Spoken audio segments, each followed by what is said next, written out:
Hello, good evening, everybody. Welcome, welcome.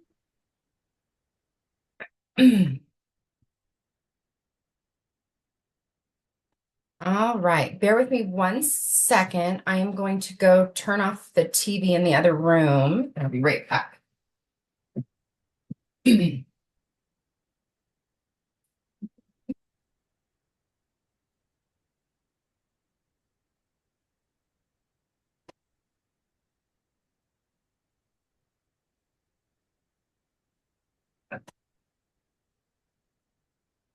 Okay. So usually when I teach, it aligns with my family schedule and I have a dog sitter. But at this moment in time, I do not. So my puppies are going to try to behave in the background. I have the door open so they can go in and out, but hopefully they won't distract you while you're presenting. So I just apologize in advance. If you see me go on mute or you see me turn off my camera, it's because I'm dealing with something, but I'm still here, I'm still listening, and you still have an audience. Okay.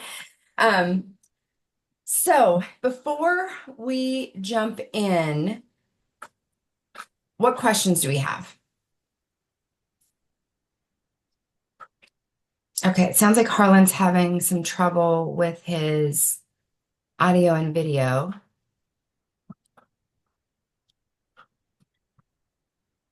So it looks like you're unmuted. So we should be able to hear. All right. Do you want to test your microphone, Harlan? Yeah. Can you guys hear You me? are. Yeah. Okay. You're good. You're good. Um, any questions?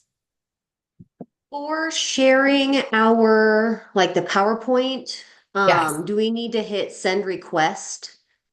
So here's what I'm going to do. You beat me to it. I'm going to in permissions. They keep changing the way that Zoom is set up. So hold on. Let me find the permissions. Mouse tools, maybe? Share screen. Okay, so I've turned share screen on, so that should be available for everyone to use. So we're good there.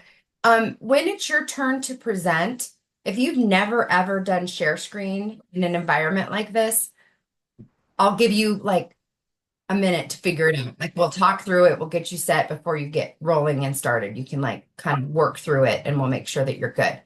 Um, so don't stress that. I'm just really pleased that you get the opportunity to give it a try if you've never done it before. So I will say the biggest hiccup that I see for students trying to share a presentation in Zoom is they forget to advance their slides.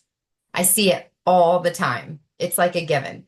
So, a note for you for next time, it might be too late for this time, but a note for you for next time, in addition to obviously practicing in a Zoom space, if you can, that's the best way to do it, is to actually give your write notes to yourself in your outline or your speaking note, your note cards, depending on what you use.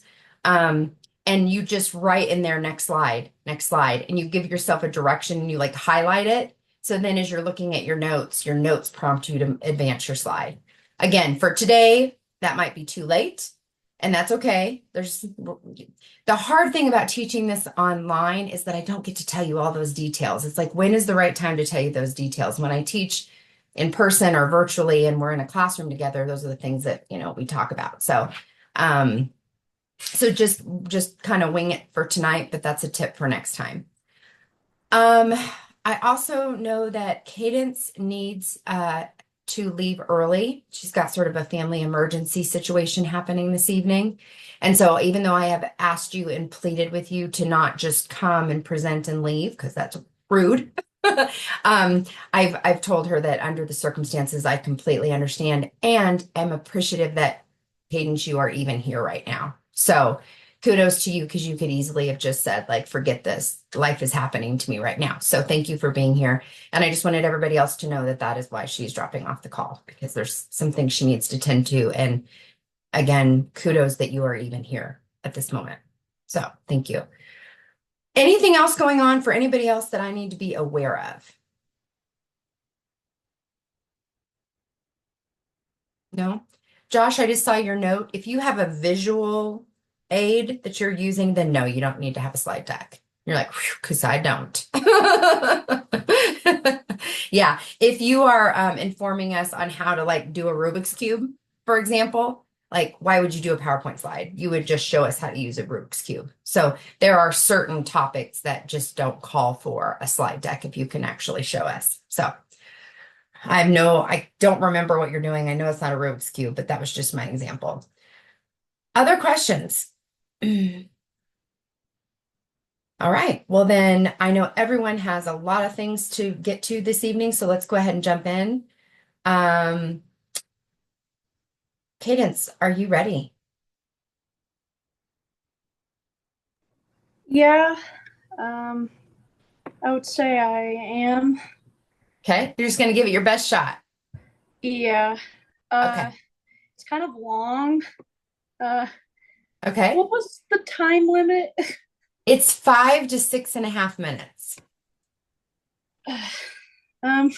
It's very long and thorough. So, I'm gonna try to do this as good as I can, within the time limit. Okay. Okay, Do- so Do me this favor. Do you see where you are in your square? Do you see how you're off to the left, lower left? Is there any way that you can adjust either your camera or where you're sitting ever so slightly so you're a little bit more? yeah, I can. Okay. Is that a little better? It's a little better. You're still a little low. You have a lot of headspace. Yeah, I'm kind of sitting on a tall chair, and so I kind of have the thing that I put my computer on. Okay, that's okay. I don't want you to have to, I don't want to risk messing up your Okay. system. But it's just an example of, when it's your time to present, if you can try to get in the centermost of Yeah. your screen, your best of your, oh, that's better. That's Yeah, better. is that better? Yep. Good stuff. Okay, perfect. All right. So I'm going to, do you have a slide deck? A slide deck. Unfortunately, no. Okay. What do you have? Visual aid. Do you have a visual aid for us? Yeah, I have so I just copied and pasted the information outline template on a Word document, and then I color coded the different key points of every point that I'm making. Okay. Would that be So okay? No. I mean, it's good for you. We don't need to see that. Okay. I just wanted to make sure that you didn't have some sort of visual of what you're discussing that you wanted to show us, because if you wanted to share your screen, I was going to talk you through doing that, but it doesn't sound like you have anything visual to show us. You just have your notes, right? Yes. Okay. All right. So just scratch that and we're good to go. Now, real quick, I'm seeing in the chat, oh, you guys are lining up. I'm like, what is going on? Fair enough. I'm like, why are people just putting their names? Am I saying people's names around? Oh God. Okay. I'm tracking everybody. I'm tracking. It's been a long Wednesday. I had a like 6:30 breakfast this morning, and so I'm just like, okay. I'm on it. Okay. Let's go ahead and get you started. Is there anything you need before you start? No. I just hope that I actually get in the amount of time that I have. All right. Well, we're gonna find out here. So let me get my timer ready, and I'm gonna mute myself. And again, oh, you may not have been on the call yet. Anyone that just joined, I have puppies, 3 of them in here, and if they get loud or disruptive, I'm gonna turn off my screen and my audio, but I'm still here. So just if I disappear, keep going. Okay. All right. Here we Okay. go. All right. Ready when you are. Why is criminal profiling so popular?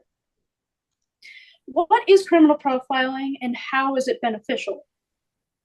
Within my research and my criminal profiling class, criminal profiling is a behavioral study and is a bonus to detective work.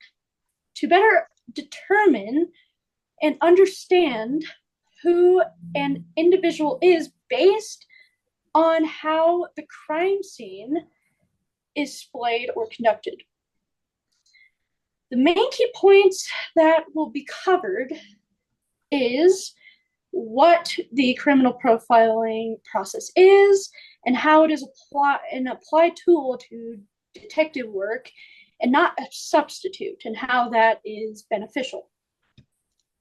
The first main key point I have is criminal profiling is a behavioral study based on the initial crime scene evidence. According to Douglas and Burgess, 1986, published by the U.S. Department of Justice, criminal profiling procedures go into multiple behavior analyses to determine an educated guess based on the characteristics of the crime scene. Was it done hastily, or was it given some thought? The source also supports one of the profiling methodologies being victim analysis. Basically, a profile of each of the victims. My second sub-point of that is, let's say a murder had taken place. Was the body moved? Was the scene messy and or sadistic in nature? Was there evidence left behind by the killer? As for the victim profile, maybe a victim had been stabbed, and the main key points that you would look at is their race, age, and just identifiable features to determine the actual whole profile of it, essentially. The second main point that I have is, what is detective work and how does profiling add to it? Detective work is, in basic terms, investigative research, meaning it goes in depth into the crime scene. What happened, who was it, what weapon, etc. It is almost the same as criminal profiling, except there's not as much behavioral analysis. According to Turvey, ND, which is no date, published by Science Direct, and Douglas and Burgess, 1986, published by the U.S. Department of Justice, criminal profiling is an in-depth tool used by investigators to better their investigative research. It helps understand criminals and their motives and actions.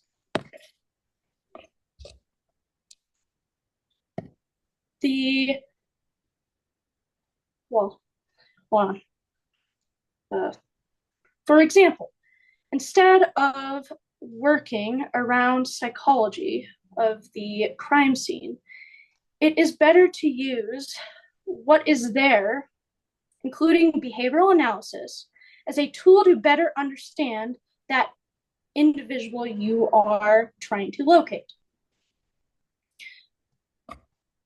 The next point, the last point I would like to make, is how criminal profiling is really a beneficial tool for investigators to utilize to create an in-depth hypothesis or educated guesses. Is it really all that? According to Jackson, Wilson, and Rana, published by Crime and Justice, criminal profiling methodologies are changing for the better. Instead of seeing criminal profiling as different to psychological research, it is determined as investigative psychology. There have been several instances where the methods used were cruel and unusual. A lot had to do with bias in the past, but currently bias is a no for criminal profiling. And so is subjectivity.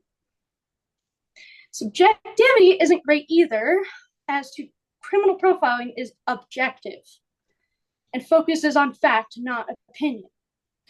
An example of subjectivity is you read a script on a newspaper that explains how a man was murdered, and a wife is shocked, but provides detail that the husband had abused her. So she was relieved.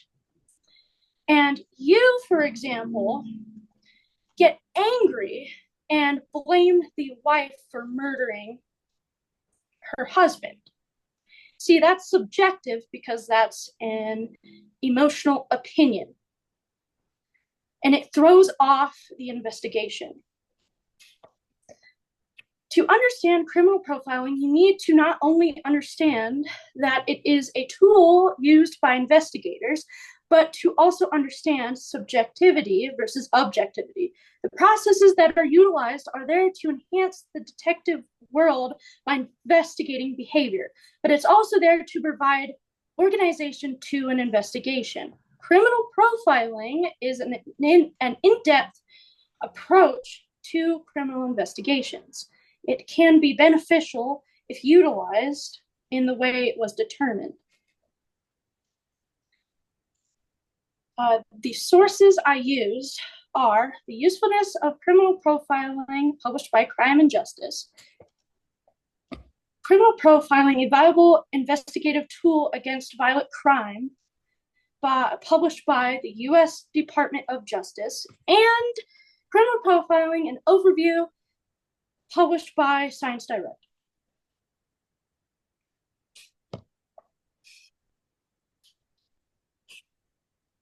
All right. Well done. Good job. So your time was 7:12. I did make note that you started talking about your references around 6:53.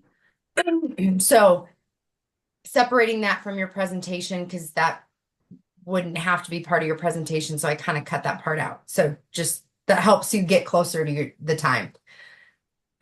So talk to me. How did that feel compared to the other speeches? Well, I felt a little bit very off because I couldn't quite see my camera, so I didn't know if I was actually looking at the audience or not. And also I was kind of worried about going over the time, and I noticed that I kept on messing up and I kept on putting in things that didn't really need to go there, but at least I didn't put in a lot of ums or things like that. I really did think I was confident about it, other than my mess ups.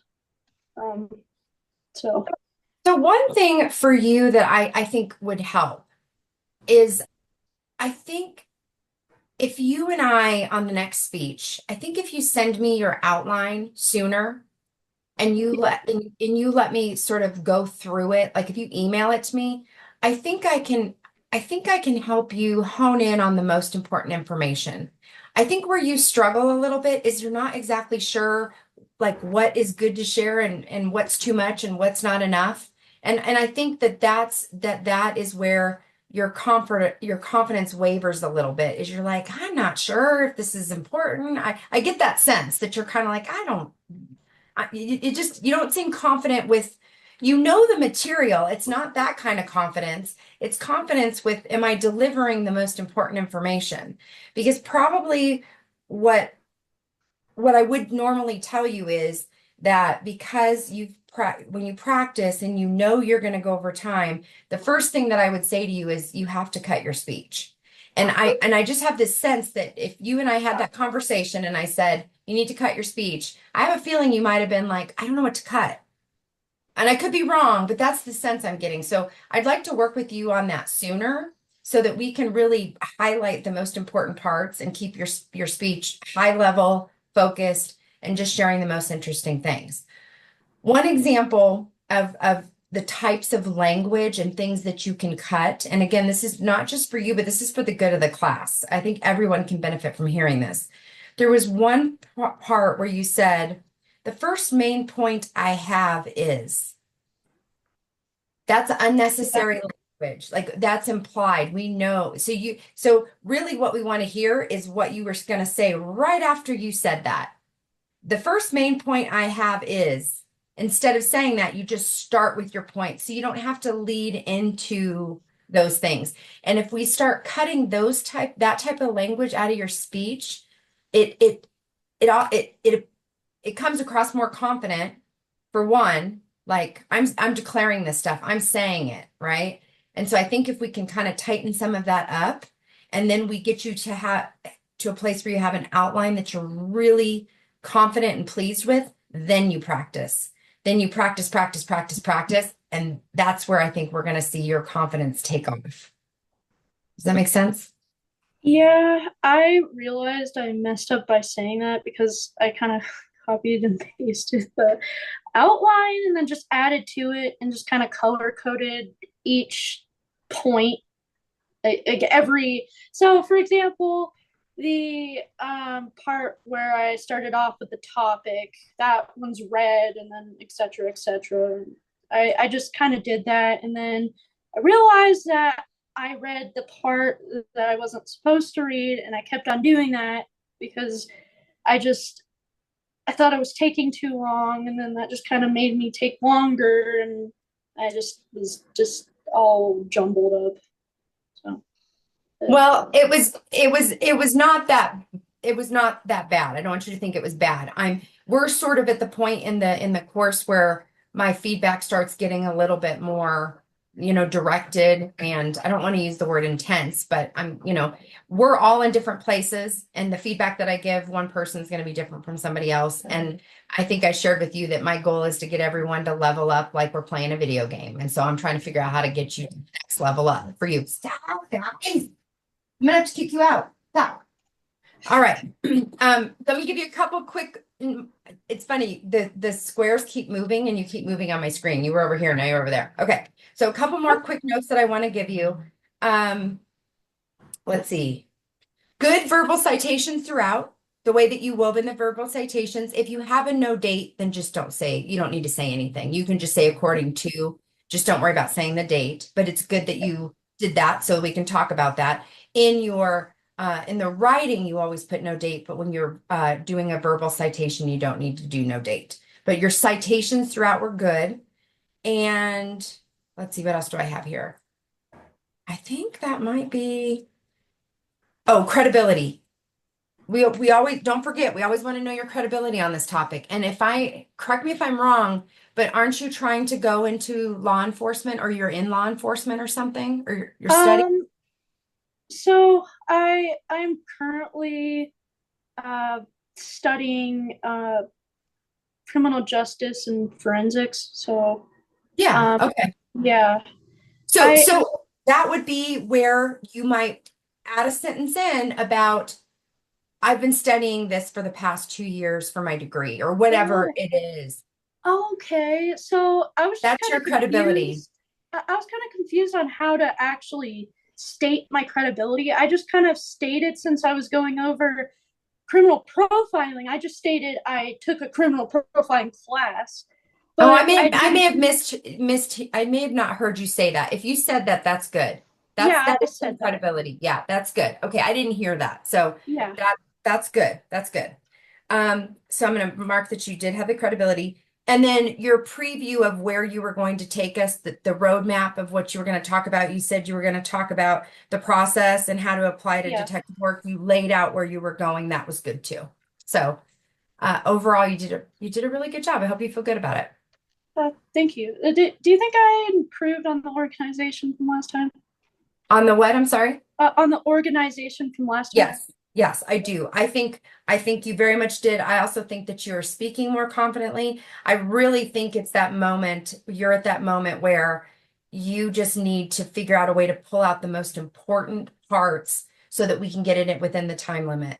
And then you practice that shorter, succinct. I know that this is the most important material that I'm going to present, and I think your confidence is going to improve and your presentation is going to improve so much more if we kind of go through your outline a little bit more together. Okay. Yeah. Sound good? Yeah. Are you relieved? Yeah, a little bit. Good deal.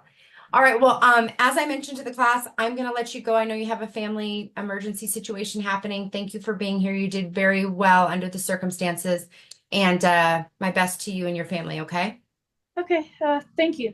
You're welcome. Have a good night. You too. Okay, class. We're gonna rock and roll. We're gonna get through these. Okay. Welcome to those of you who are able to just join us. I do have the lineup listed here, and I think the last person in line is Gabby. So if anybody has joined and has not added their name to the list after Gabby, make sure that you jump in there so you get added to the list. I have Shanice next. Is that correct? Please, can I go as the fourth person? Oh, did you? Okay, so you would like to go after Brittany then. Yes. Okay, let me move you down. Okay. All right, Faith, I have you next then. Okay, sounds good. Let me get my PowerPoint on here.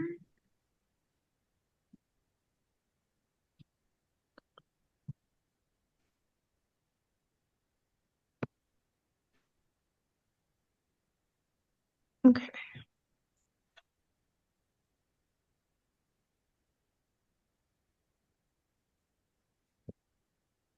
Sorry, 1 second. You're fine. We talked about this takes a second. Especially if you've Yeah, it like disappeared for some reason. So I'm gonna Let me while you're try to find it. while you're doing that, let me ask the group a question. Does anybody that's sharing visuals tonight, is anybody sharing videos in their presentation? Anyone have a video they're sharing? Okay, because if you do, and so I'll just tell you, when you share your screen, there's a box that you have to check that says share sound. And you have to check that box because you'll hear the sound of your video, but we won't hear the sound of your video. So just keep that in mind. If you're ever sharing in Zoom and you are sharing a video with audio, you have to check that box. So Here we go.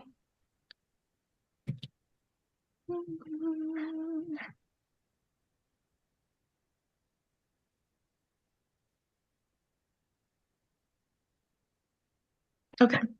look at you. All right. Wow. Okay. Yes. Now, did you need to did you want to put it in slideshow view? Can you do that?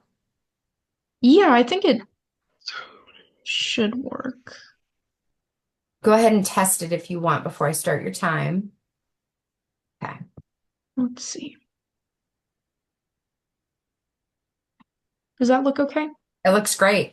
And Okay. if you feel free to flip it forward and back if you want to just test whatever you want to do. If you're confident, you don't have to do that. Okay. Just want to make sure you're good.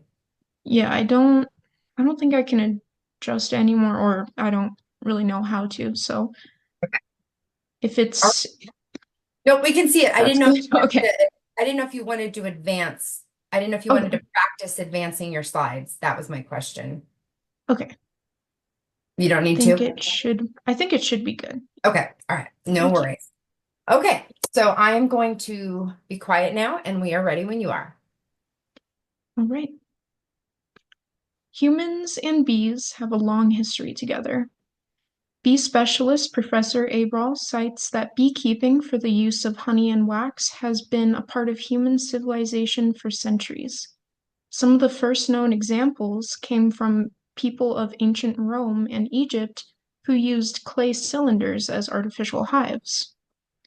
Even with this extensive history and our prevailing love for honey, many people may not know much about what actually goes into keeping bees. Today, I will be informing you of the processes of modern beekeeping and the bees behind it. I'll start with a little about the bees themselves. The USDA states that honeybees are not actually a native species and were introduced from Europe. Honeybee colonies consist of 3 different categories: the queen, the drones, and the workers. Each colony has a single queen who's responsible for laying eggs and reproducing. The drones are males whose only duty is to mate with the queen. And the workers are all females, and they perform every other task involved in upkeeping the hive, including building the nest, collecting pollen, caring for the queen, and for larvae. There are a wide variety of bees who are responsible for pollinating North America's native plants, some of which honeybees are not as adept at pollinating, like blueberries and pumpkins. Some of these native bees include bumblebees, blueberry bees, and carpenter bees. I mention native bees because beekeeping is not solely reserved for the honeybee and honey production. Many people have started keeping native bees as well, as they are very beneficial in maintaining a healthy garden, especially for those people who plant native plants. The USDA suggests that artificial beehives for this purpose can be made by simply using an old log and drilling holes on the side, like this one on the right. It is important that bees have a nearby water source as well.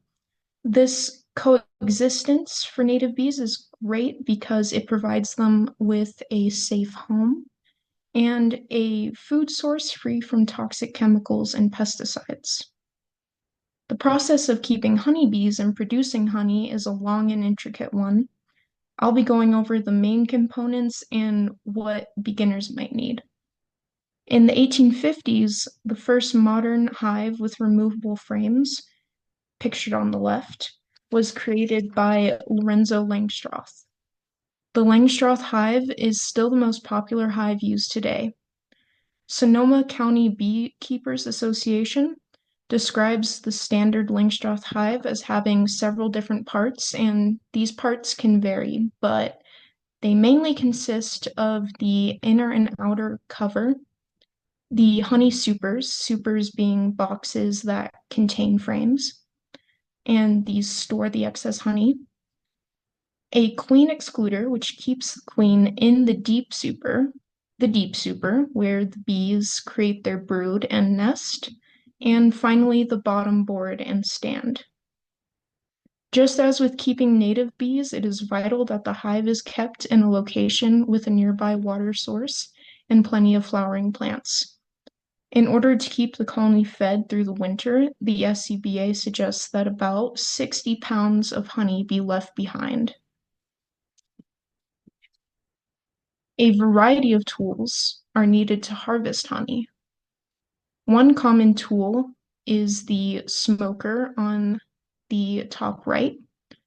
Smokers do not cause harm to bees, but are used to drive them out of the hive before harvesting the honey or collecting any frames. And they also duel any of the alert pheromones that they release.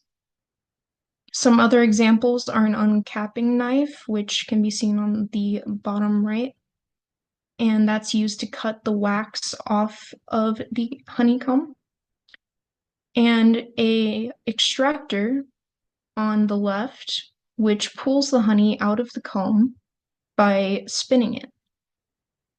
Of course, honey can be left in the comb if desired as well. And with the modern age, that's right, in addition to mechanical tools, beekeepers have started testing the use of AI in their trade. According to an academic journal called Insects, this AI has many functions for collecting data, including cameras to monitor movement, audio analysis, and sensor readings. It is a new development, but so far has been able to assist keepers in collecting data on the health and behavior of their colonies. This data is also being used by scientists who are researching the declining bee population, as well as conservation efforts. Today, I've talked to you about some of the main aspects of beekeeping with both native and honeybees. We've looked at colony dynamics, what is needed to care for the bees, harvesting honey, and AI as one of the newest developments in the industry.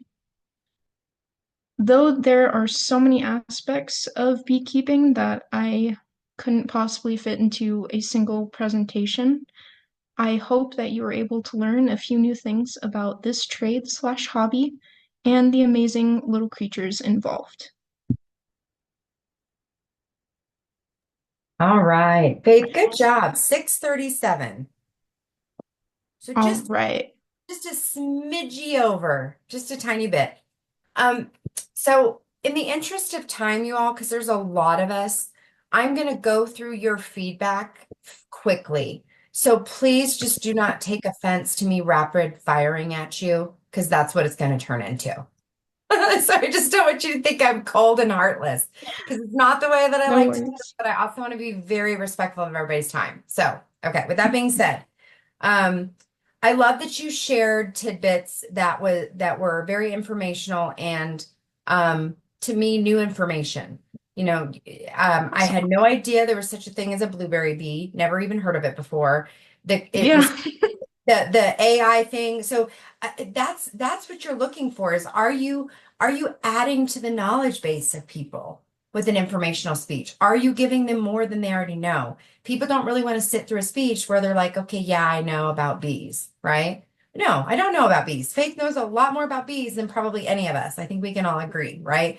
The harvesting, all that stuff that you talked about, you furthered the knowledge for this entire audience with the things that you chose, the high level, interesting information that is new information. So I thought you did really Thank good you. at that. Your visual aid was great too. It was just simple and clean. It was simple and clean. Visual aid doesn't have to be overly complicated or fancy. But could you imagine Faith's speech had she not shared those images of the different harvesting tools and she was just trying to explain them? You'd lose us. We'd be bored. So just the simple images that you added was plenty enough, and you kept it simple and clean. So really, really good with your visual aid. Good. Thank you. You're welcome. Your conclusion was a great overview of everything that you talked us through. You did a good wrap up. I thought that was really, really great. Level up for you.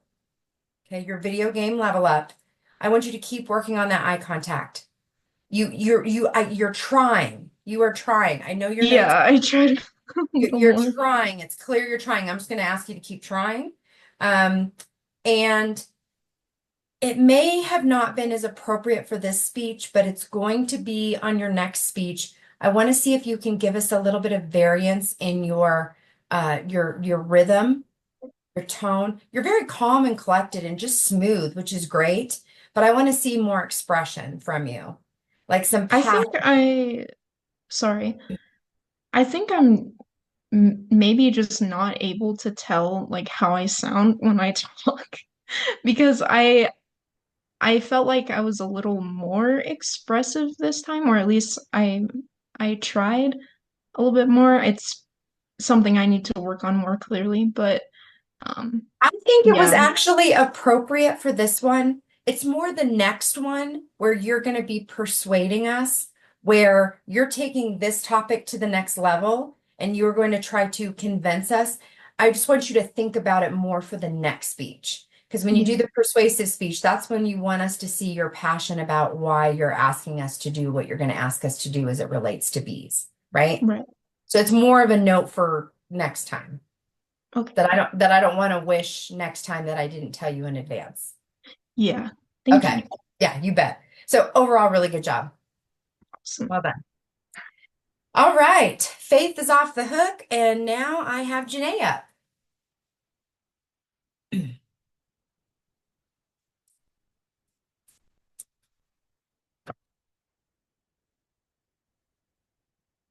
And you are on mute. I don't know if you know that.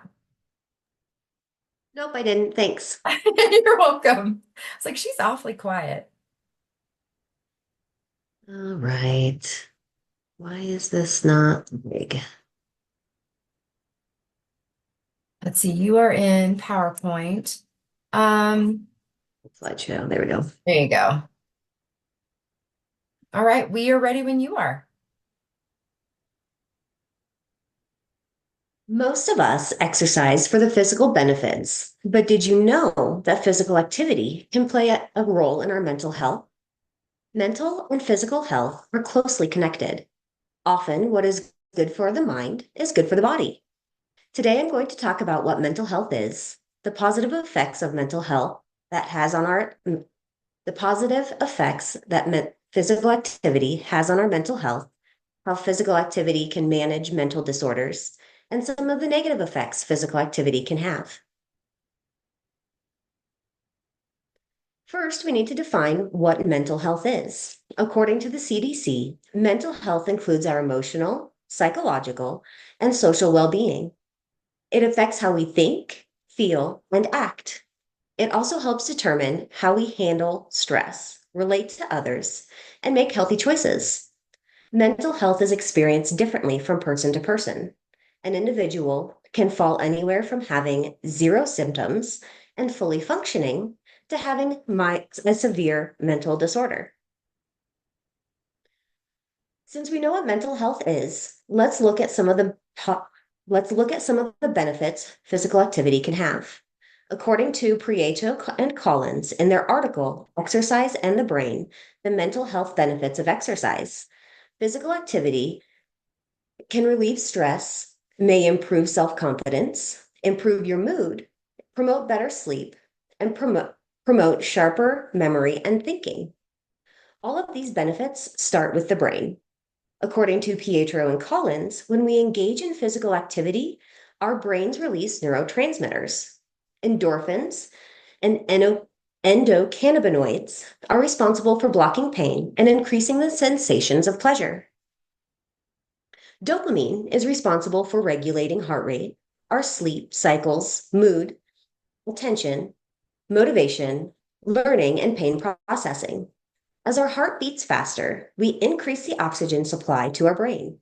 This promotes improvements in working memory, flexible thinking, and self-control. Now let's see how the physical activity can help manage our mental disorders.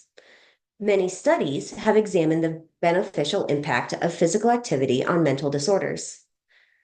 According to the review article, Role of Physical Activity on Mental Health and Well-Being by Mahindra Patil and Agwal, numerous psychological effects such as self-esteem, cognitive function, mood, depression, and anxiety, and the quality of life have been studied.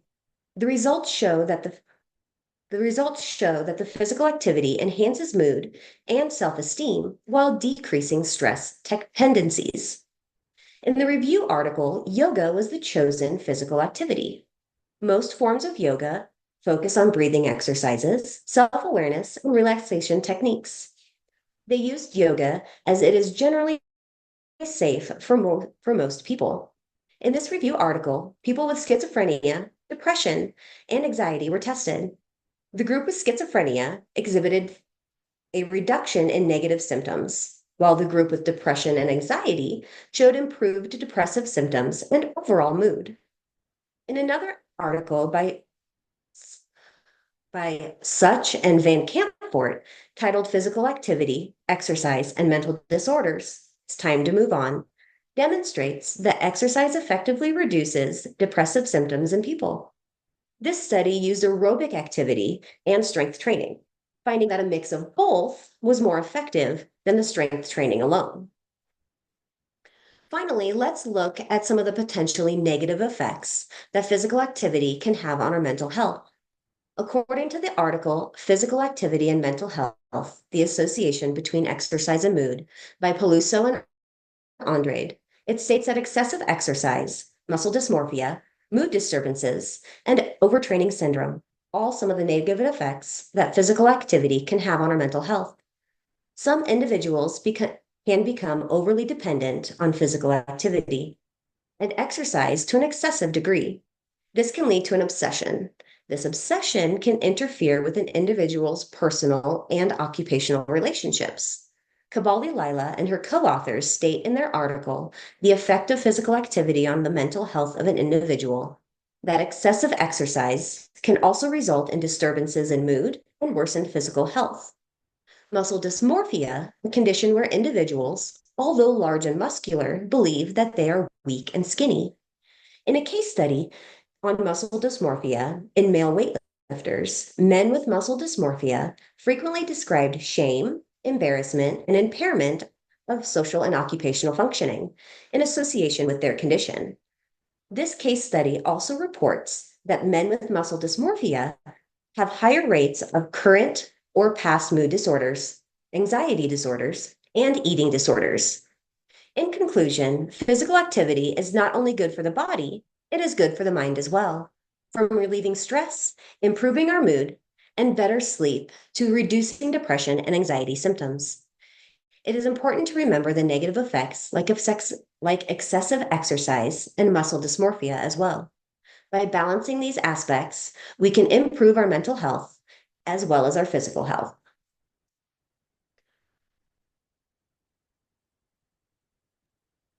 All right. Well done. How did that feel? It felt okay. I had a little bit of problems with this one because there's a lot of information and I was really trying to pare it down as much as possible. Yep. Um, Yeah. so Understandable. I'm gonna do the same. I'm gonna rapid fire at you. I thought it was really, really great. I love how you wove in language like in this reviewed article. That's good language, really good language. Helps with the credibility throughout. You had good verbal citations, good, simple, again, just like I told Faith, simple, clean visual aids. You don't need, it doesn't need to be fancy, but you had the right terms. You had here are the benefits and here are the negative benefits. And it was just a list and we could just look at it. Similar to what I shared with Faith about it's nice when you bring up new things. And some of you guys may know the stuff I'm saying, I don't know, but for me, like the muscle dysmorphia, and some of those things you hear a lot of times people talking about all the positives of exercise and rarely do you hear the downside. So it was a nice balance between like these are the pros, these are the cons, and a lot of those cons you just don't hear very often. So I thought that was a fascinating information about the negative side. Perfect primer, really, for you leading into what would be your persuasive speech, right? If you're going to share the pros and cons of something in an informational speech, then when it's time to do your persuasive speech, you pick a side, right? And I assume you're going to. So you've given us the pros and cons, and now you're going to pick a side and convince us to go one way, right? So perfect primer for that. And the beauty of it, of them us packaging these two presentations with the same topic, which I don't always do with all my classes, I'll tell you, I don't, is that you've done all your research for this one. And so now you just have to give it that persuasive slant on the next one. So it's really kind of a time saver for you guys. So I think you're going to be well prepared for the next one. Really, I don't have much for a level up for you.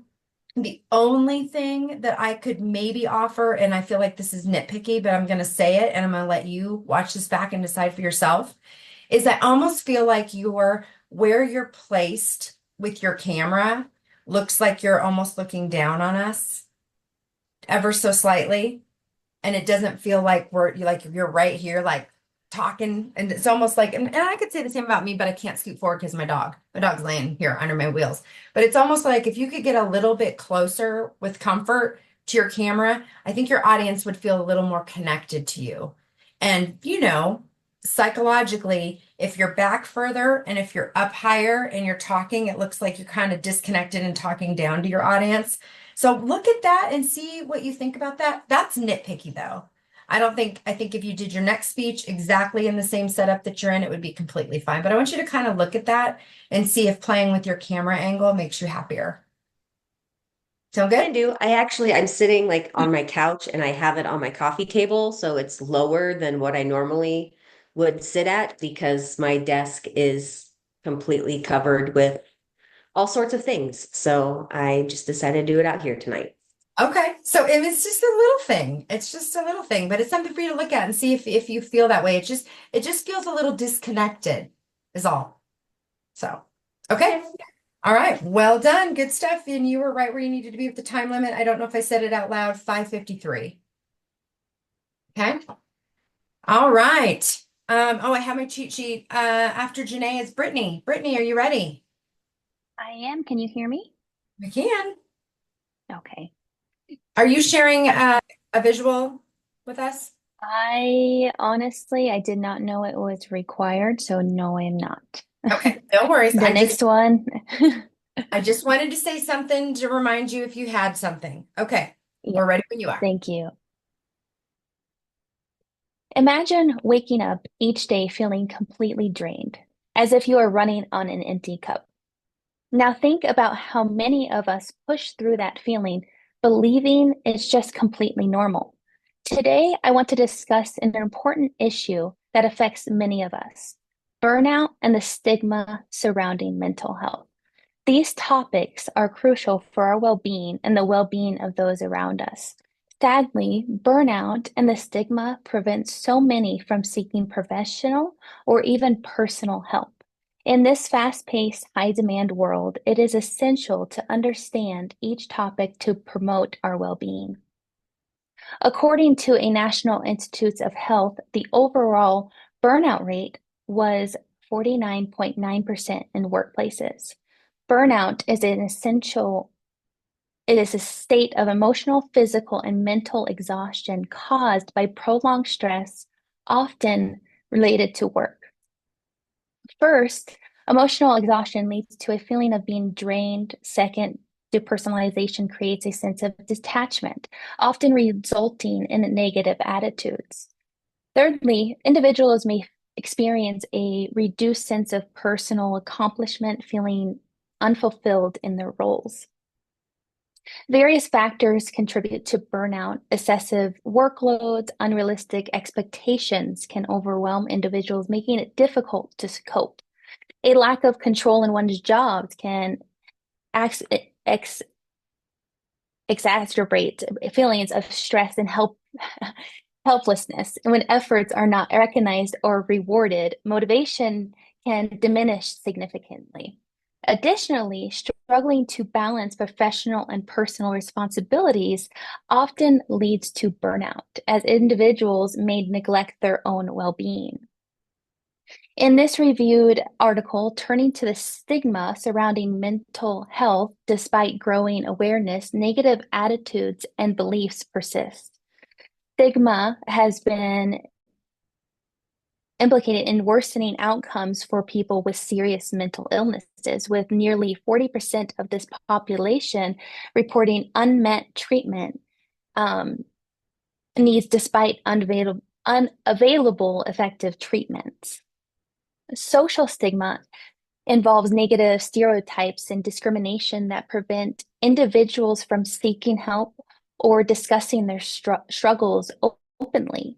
Self-stigma occurs when individuals internalize negative beliefs, leading to feelings of shame about their mental health issues, often resulting in self-isolation. The stigma surrounding mental health can worsen the effects of burnout. People may fear being judged or misunderstood if they speak about their struggle, leading them to suffer only in silence. And they may avoid seeking support or necessary treatment. According to National Alliance, 1 in 5 US adults experience mental illness each year. To break this cycle, we must encourage communication about mental health in both workplaces and communities. Normalizing these discussions can help reduce stigma and create an environment where people can feel safe to express their feelings. Establishing support systems such as employee assistance programs or peer support groups can provide crucial resources for those experiencing burnout. Education and training programs can also play a vital role in helping leaders and employees recognize the signs of burnout and mental health issues. By promoting a culture of understanding and empathy, we can create a more supportive environment. Additionally, encouraging policies that support flexible work arrangement, mental health days, and adequate time off can help promote work-life balance, which is essential in preventing burnout in workplace. In this reviewed article, burnout is a gradual response to work stress marked by feelings of exhaustion, emotional detachment from work, a sense of not achieving anything. It's especially common in high pressure jobs such as healthcare, where demanding workloads and poor conditions can overwhelm workers. The World Health Organization recognizes burnout as a serious issue with many healthcare workers experiencing it globally. Burnout can lead to mental health problems like anxiety and depression, affecting job performances and costing healthcare systems billions. Stigma is recognized as a significant barrier to effective care. Stigma is described as a damaging attribute that reduces individual worth. The author argues for the importance of incorporating the knowledge of mental health service users to enhance shared decision making and improve therapy practices. Arthur Allison Crow studied how factors like race, life satisfaction, stress, mental health treatment, and stigma affect people's attitudes towards seeking mental health care in a diverse group. They found that race, stress, and treatment and self-stigma significantly influence these attitudes. Treatments has helped lessen the impact of public stigma, negative perceptions from others. Stigma is a big problem, those with mental health issues, making them hesitant to seek that help.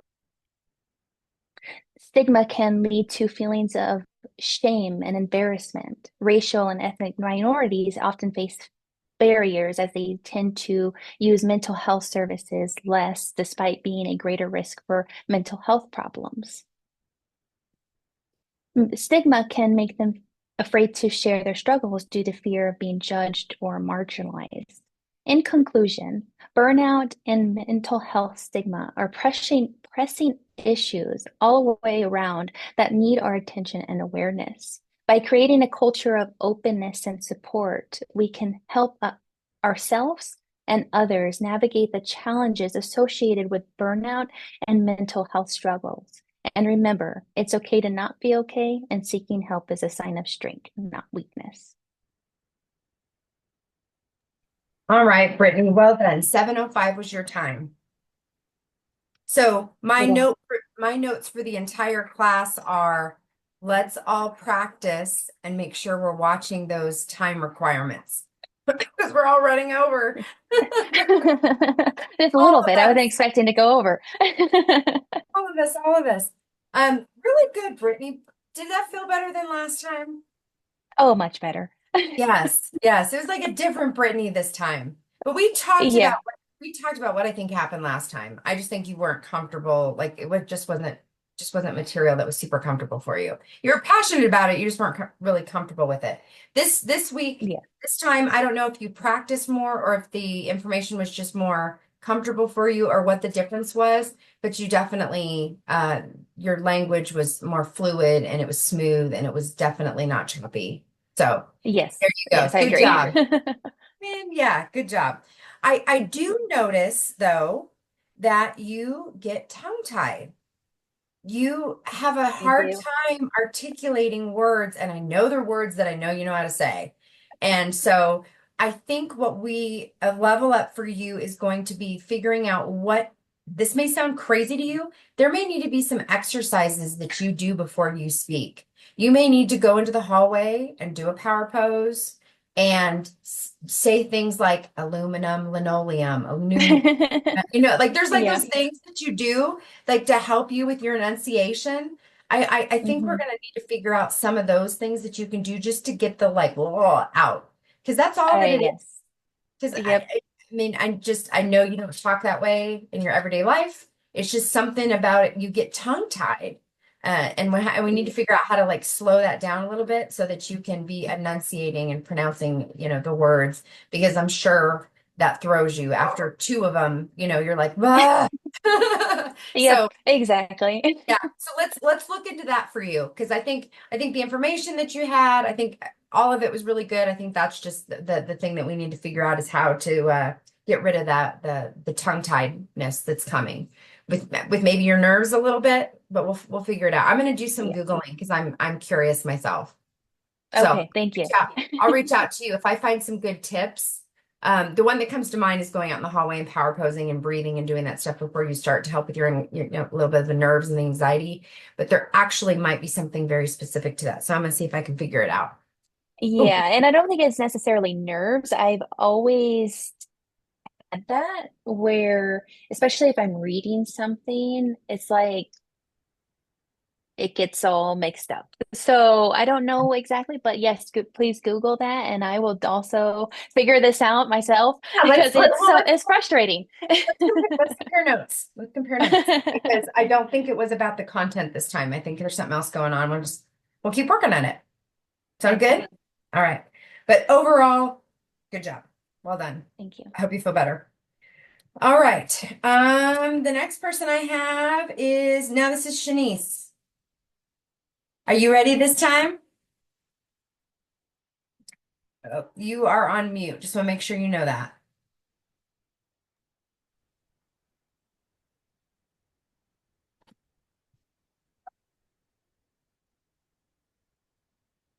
And can you Okay, can you hear me? Yes, we can. Yeah. Okay. So we are ready when you are, but do what you need to do to get yourself comfortable with your slide sharing.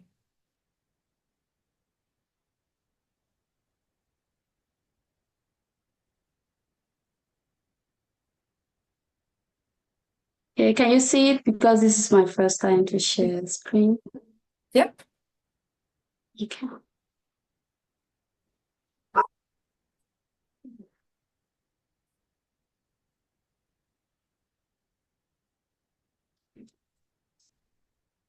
Are you trying to put it on full screen? Yes, please. Okay, so down at the bottom, do you see where there's like a little book and then right next to it there's like a no, go over to is it your right? Yeah, you're right. You were in the right spot, but go to the right. Keep going. Keep going. One more. One more. That one. That's slideshow view.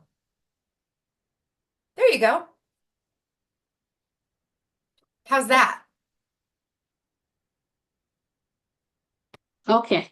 Okay, super. All right, I'm gonna mute because my dogs are starting to get crazy. So we're ready when you are. Okay.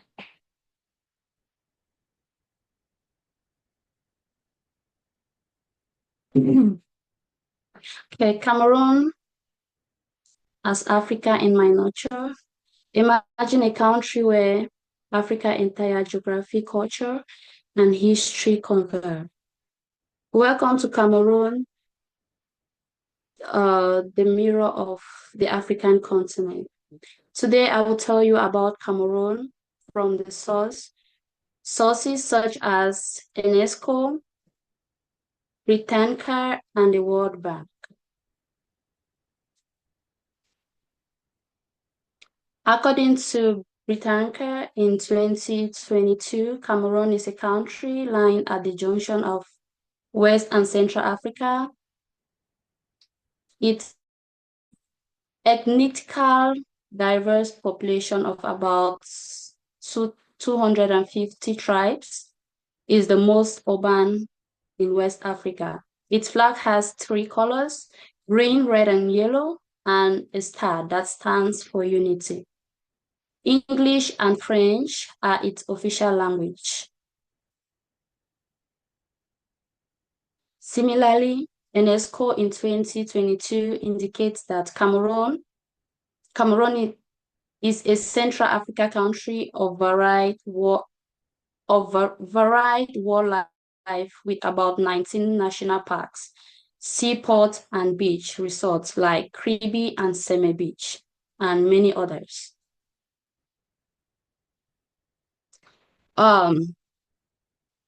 Its reunification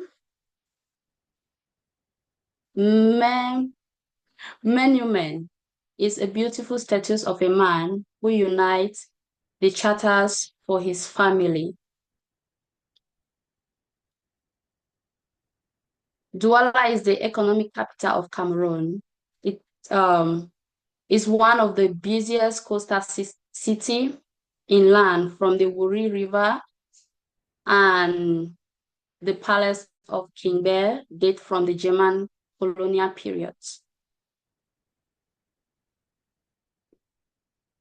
Cameroon has a plethora of beaches, among which we have the Kribi and the Seme Beach. Seme Beach is found in Limbe along the Edenwa Road, and it has a very beautiful sea, typically resorts.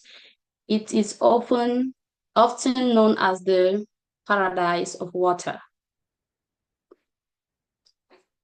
According to World Bank 2020, Mount Cameroon is an active volcano in the southwest region of Cameroon, next to the city of Buea, near the Gulf of Guinea, Africa. It's equally a beautiful site for tourists.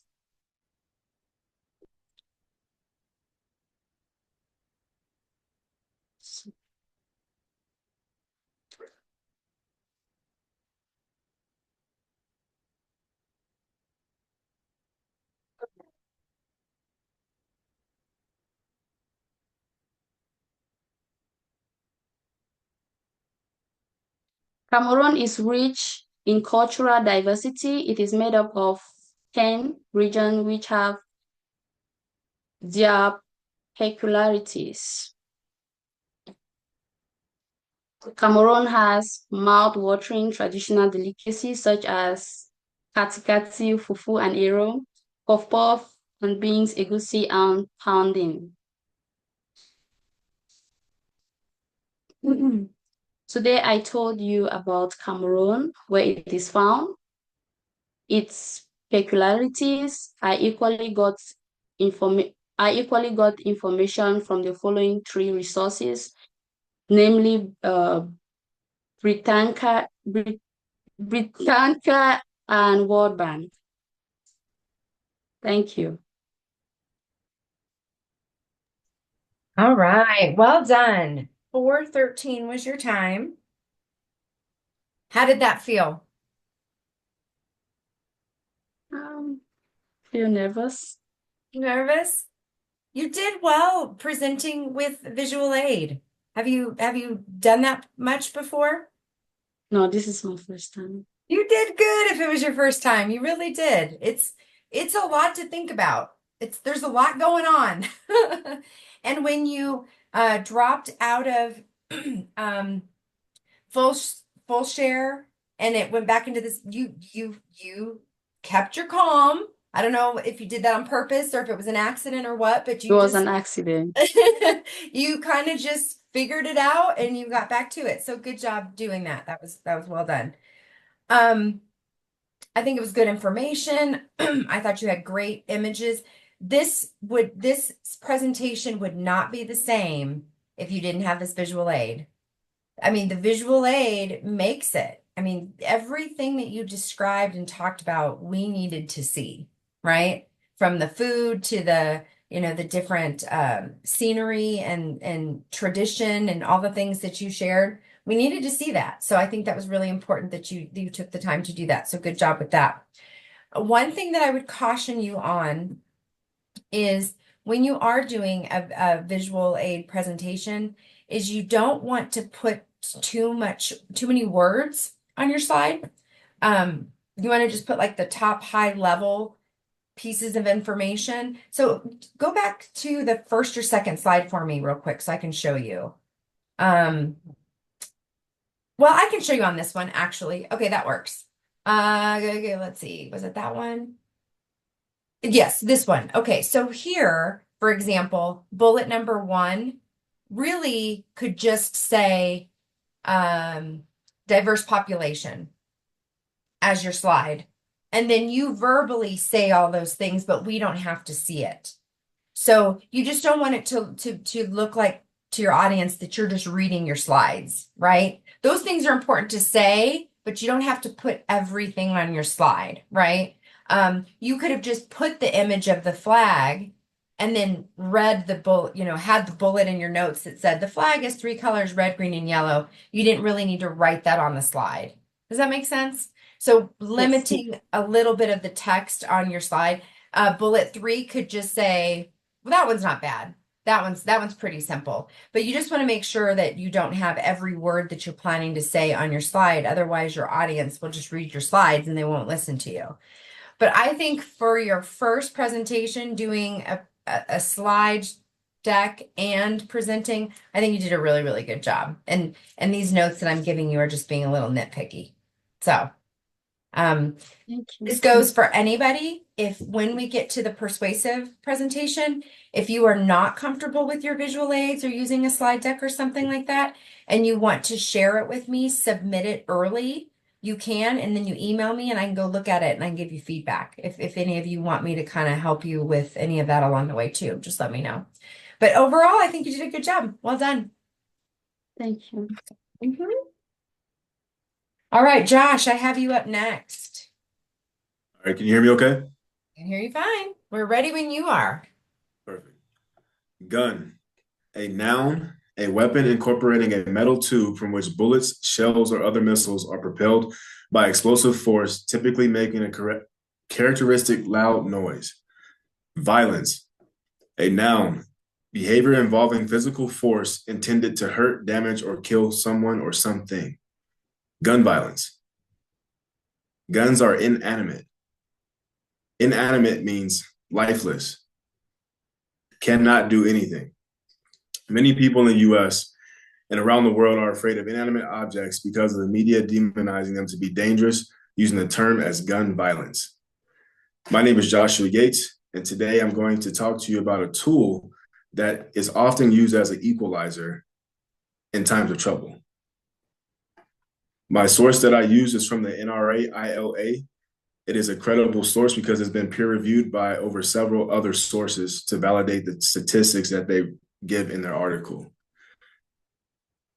In this article, it identifies false reporting from the government when it comes to active shooter incidents, also known as ASI, showing an uprise while downplaying the number of events that are thwarted by licensed concealed carry permit carriers. In places around the country where civilians are allowed to carry, active shooter incidents are reduced by over 50%. The physical number is actually 63.5%. This is a gun, right? Now, again, this is an inanimate object.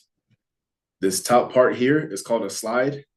This is called a front sight. This is a rear sight. This is your hand, like your grip, and this is your trigger. This cannot do anything without this trigger being pressed. I'm a licensed firearms instructor, and I have been for over 9 years. So that is my credibility when I'm speaking about this topic.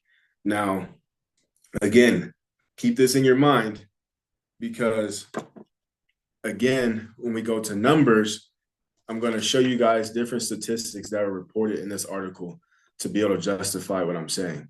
So there are 335,893,238 million Americans in the United States.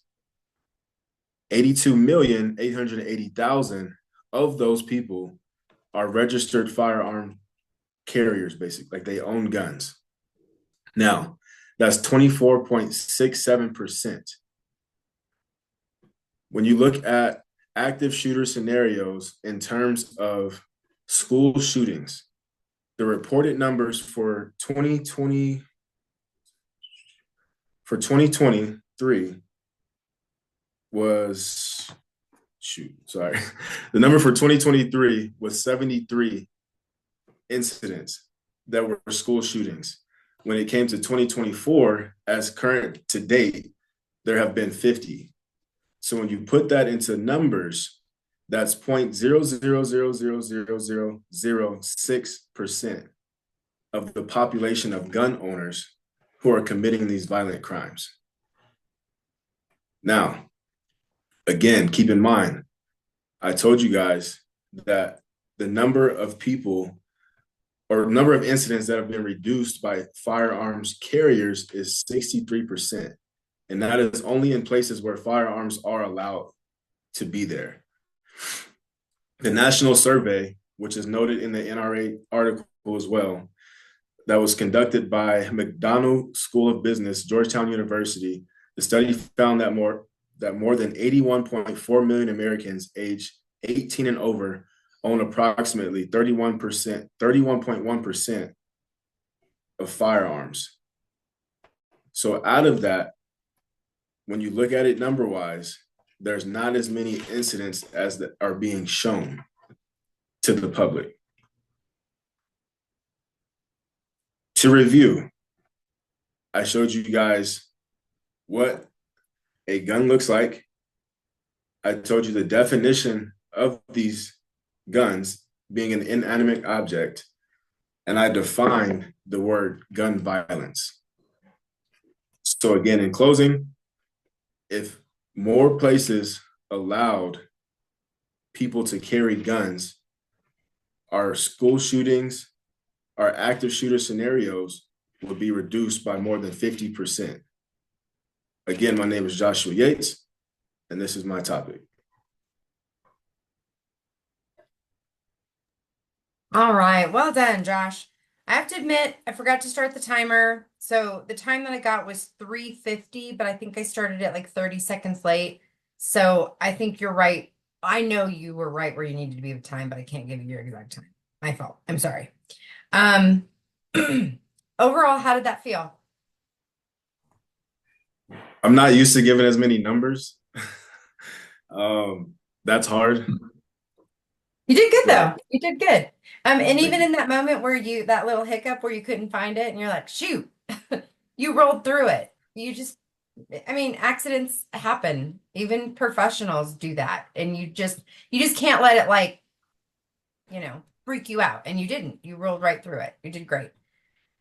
Your presentation was very good.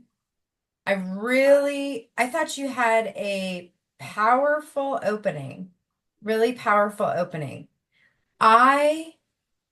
You were on the verge of having a persuasive speech though, and I think you know that. Right. And we're sneaking in a little bit of persuasion already. So as long as you're aware of that, this was truly to be informational. And again, you sort of you primed us for where you're going with your persuasive speech. You really truly did. And some of these topics, it's really kind of hard to do a neutral informational speech, right? Because like in your being, you have this like feeling about it, and it's really hard to like not express that with just information. But I thought you did good. I was a little worried in the beginning, but you reined it back in by just talking about the parts of the gun. You gave us just stats about the number of people that are gun owners, and you reined it back in. So I thought you pulled it off. You really did. I was worried in the beginning. I was like, oh boy, what's he going to do for his persuasive speech? But you did. So really, you can build off of this and prepare and pivot it and get it very much more directed towards what it is that I think you really want to tell us. Right. Excellent, right? Let me see if I have any other notes. For your next presentation, the percentage of gun owners that have the violent act, that percentage is so powerful that I hope you have a visual aid so that you can put that percentage on a slide, because seeing that number visually is really powerful. And and how you started this one with your definitions, you might even replicate that again in your next, unless you have another brilliant idea for how to start that. You might need to pull some stuff from this and really just hone it towards the persuasive. But there was a lot of good stuff in this. Thank you. Really, yeah. So my only critique really is just you were toying with not quite having it be on the topic of the assignment, right? Oh no, I did have one. One thing that your credibility was on point, absolutely. You don't need to say, this is my credibility on this topic. You don't even need to say that. It's implied. Whatever you said, I've owned a permit for, or certified, whatever you said, for 9 years. Just stating that is enough. Okay, Yeah, you don't have to. That was just unnecessary. And that's it. gotcha. That's all I have for you. Good job. Gotcha. Well, I have a question for you real quick. yeah. Yeah. So in that statistic, like that's how it's actually written in the article, as far as when it comes to firearm owners like thwarting violence. So is that still considered information, or is that persuasive? That was information. That was information. But I think you can, so that's why it worked for this speech. I think where you were towing the line a little bit with persuasive was when you made the point about guns or inanimate objects. They don't hurt, they don't hurt people. I don't remember exactly what you said. Some of that language was like sort of on the edge of being persuasive. But just the facts, the stats that you were giving about gun owners and the percentage, it was gray. It was in a gray area. It's just gray. Gotcha. That makes sense. But you could use that stat again very much in your next speech, because that's going to support the persuasive arguments that you're going to make. That's going to be your evidence of statements that you're going to make about, it's not about people, right? I'm sure that can play into your next speech somehow. Right. Okay. Yeah. Thank you. Did I answer your question? Yes, ma'am. Okay, good deal. All right. Well done. Next we have Demir. Yep. There you are. You guys keep moving on my screen. I can't find you. Okay. Do you have a presentation to share, or a visual to share with us? I do not know. Okay, no worries. All right. We are ready when you are. Okay. Did you know that attending college in Colorado is more affordable than you might think? In fact, over 80% of students receive some form of financial aid, which opens doors for many Colorado families to pursue higher education without excessive financial strain. Today, I'm here to discuss Colorado tuition assistance programs, which provide crucial support for students by reducing the financial burden of college tuition. These programs play a vital role in making higher education accessible and affordable for a wide range of students. While I'm not a financial aid advisor, I dedicated significant time to researching various tuition assistance options available in Colorado. As a student who has navigated the Colorado college system myself, I know firsthand how crucial it is to understand these resources for managing education and costs effectively. I'll cover three main areas today: the types of tuition assistance programs available, the eligibility requirements for these programs, and the significant benefits they offer students in Colorado. Colorado offers a range of tuition assistance programs designed to meet various needs. For example, the Colorado Opportunity Scholarship Initiative focuses on supporting students who have demonstrated financial need. According to Colorado Department of Higher Education, additionally, collegescholarship.org highlights the Colorado College Responsibility Grant and the Colorado Leveraging Educational Assistance Partnership, LEAP, as a key program aimed in providing need-based aid to low-income students. These programs offer both need-based and merit-based assistance. LEAP in particular helps fill the financial gaps that federal aid may leave, assisting students with tuition and related costs. For instance, a student who qualifies for LEAP might receive funds to cover essential expenses like books or transportation, which often add up quickly. Now that you know the types of programs available, let's take a closer look at the eligibility criteria for these programs and who can benefit from them. While eligibility requirements vary by program, most consider factors like financial need, academic merit, and residency status. For example, the Colorado Department of Higher Education notes that many programs require students to complete the FAFSA form to determine financial needs, ensuring funds are allocated to those who qualify based on income. Recent initiatives, according to Chalkbait Colorado, have aimed to expand eligibility to reach more students by considering not just financial need, but also other barriers students might face. This broader approach means that some programs are now accessible to students who may not have qualified in the past, helping them avoid taking on debt while still pursuing their goals. These expanded criteria help reach a diverse student population, from recent high school graduates to adult learners returning to college. Understanding who qualifies is key, but the real impact comes from the benefits these programs provide. Let's delve into how these programs support students beyond just paying for tuition. One of the most important benefits of tuition assistance is reduction of student debt, which is a primary concern for students and families. According to Chalkbait Colorado, students who receive substantial financial aid experience less financial stress, allowing them to focus more on their studies and succeeding academically. CollegeScholarship.org also notes that having reliable financial aid can lower dropout rates, as students are less likely to leave school due to financial strain. By making college more affordable, these help students stay enrolled, complete their degrees, and enter the workforce without heavy burden of debt. Additionally, this type of support can help students get involved in extracurricular activities, internships, or even part-time jobs in their field, which enriches their college experience and prepares them for future careers.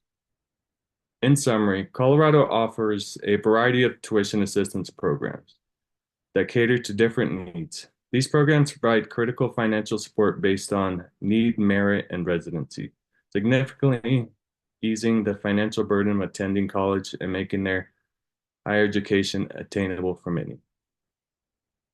For anyone considering college in Colorado, I encourage you to explore the programs in the future. With the right assistance, a college degree is not only achievable, but can also lead to a brighter, more financially secure future. Thank you. All right, well done. 5:52 was your time. Okay. How did that feel? What'd you think? I didn't really like it. You didn't like it. No, because there's so much, I think everybody has the same issue, whereas there is so much info that you want to put in there. And I made a speech that was like, I didn't even realize it was like 10 minutes long, and I just kept cutting. And it's like, I got to a point where it's like, I really don't like this speech because I'm like trying to share as much as I can, but it just, to me, it didn't feel like there was enough information. So that was really tough. Yeah. Yeah. I was wondering how you felt about it.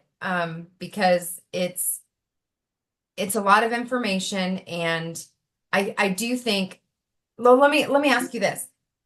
What would you have done differently now that you've presented? Is there anything you would have done differently? I would have laid out more of the financial aids that are available instead of doing like one or two. I only did like 3 of them, which is like, and that took up 5 minutes. So even like remotely get in depth with any of them, it just So took up so it's almost like you had to just pick one, yeah.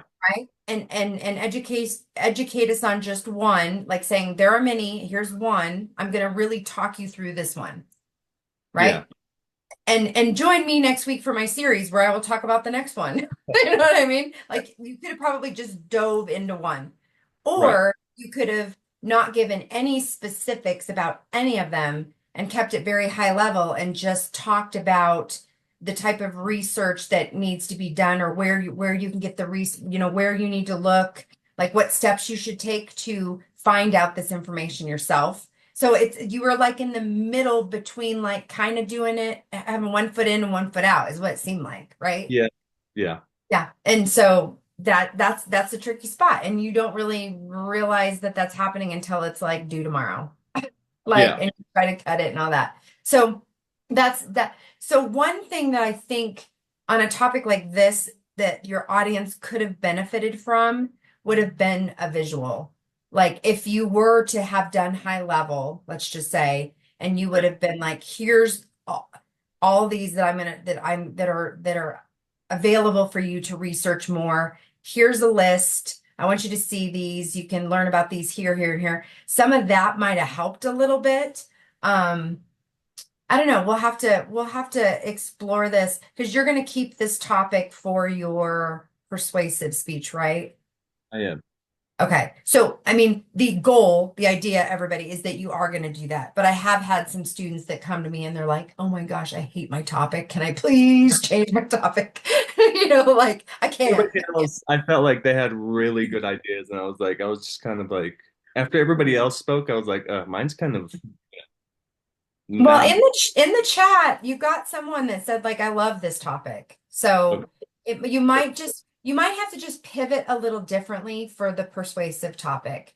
It may have to go more broad in that, okay, yeah, you really did try to educate us on all these options and it was too much. And maybe your persuasive speech pulls back and goes back to a higher level of the benefits of doing your research and educating yourself on, you might just have to kind of take a different approach on the next one and you might enjoy it more. But we can talk offline a little bit more about that if you're not sure how to pivot on that. But I mean, all that to say, I thought it was really good. Your citations were good. Your credibility was great. And you said, although I'm not a financial advisor, I've been really looking into this. Like that's what you can say, right? So I thought that was all really good. I do think that the content may not have been quite as dry if you had some visuals, so that when you talked about a particular one, the name was on the screen and then your audience could jot down like, oh, I need to look into that type thing. So I think you're right. Yeah, absolutely. That would have helped a lot. Okay. Because it's a lot to retain. One page of like, here's all the forms that you need, or here's every single financial aid person you can go talk to, or whatever it might be. But yeah, I think you're absolutely right.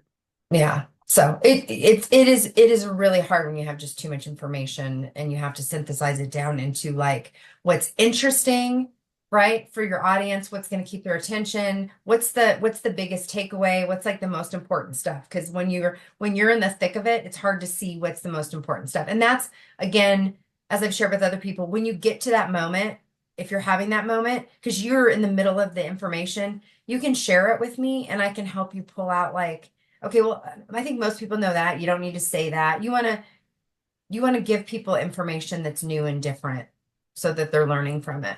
Yeah. Okay. Good job. Well done. I am going to shut my door because my family is here now and I'm probably going to turn the TV back on. I have Lydia up next. So Lydia, let's get you prepared. Let me set. Yes, I have a PowerPoint. Give me one second. Okay, yep, go ahead and get that set up and I will be right back.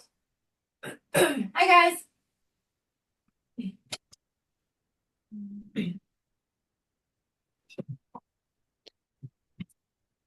Oh, and I have to say, Lydia, I love your dog. Oh, thanks. I miss my puppers. I had a rescue that looked like your puppers and we don't have him anymore and I miss him every day. Sorry, I don't know what's going on with my Zoom.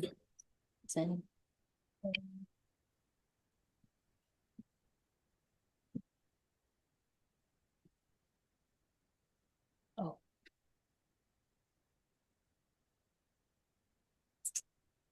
Give me one second. You're fine. Sorry, guys. I know we are, oh, we're still doing okay. I mean, we're in this for the long haul. I was thinking I actually thought my clock said 7:55, but it says 7:35. So we just got some time back.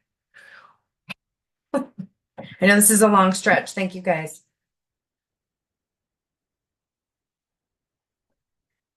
I think I have to leave and then I'm gonna come back for it's not letting me share my screen for some reason, so just give Okay, me and I did check the settings, so it is working. So Lydia, we'll jump to the next person while you go out and come back in to keep us okay. going. Okay, all right. So Harlan, I have you next.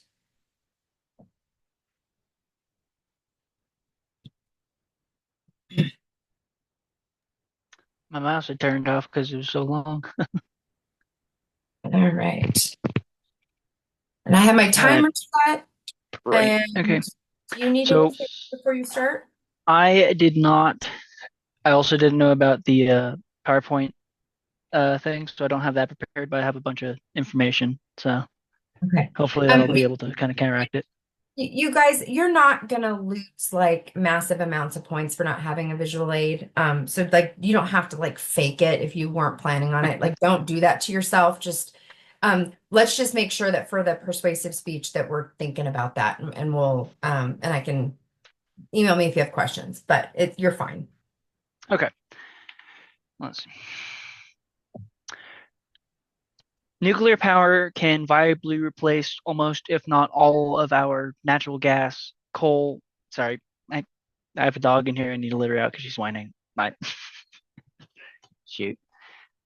Okay, do you need a sec? Okay. I can't fault you because I can relate. All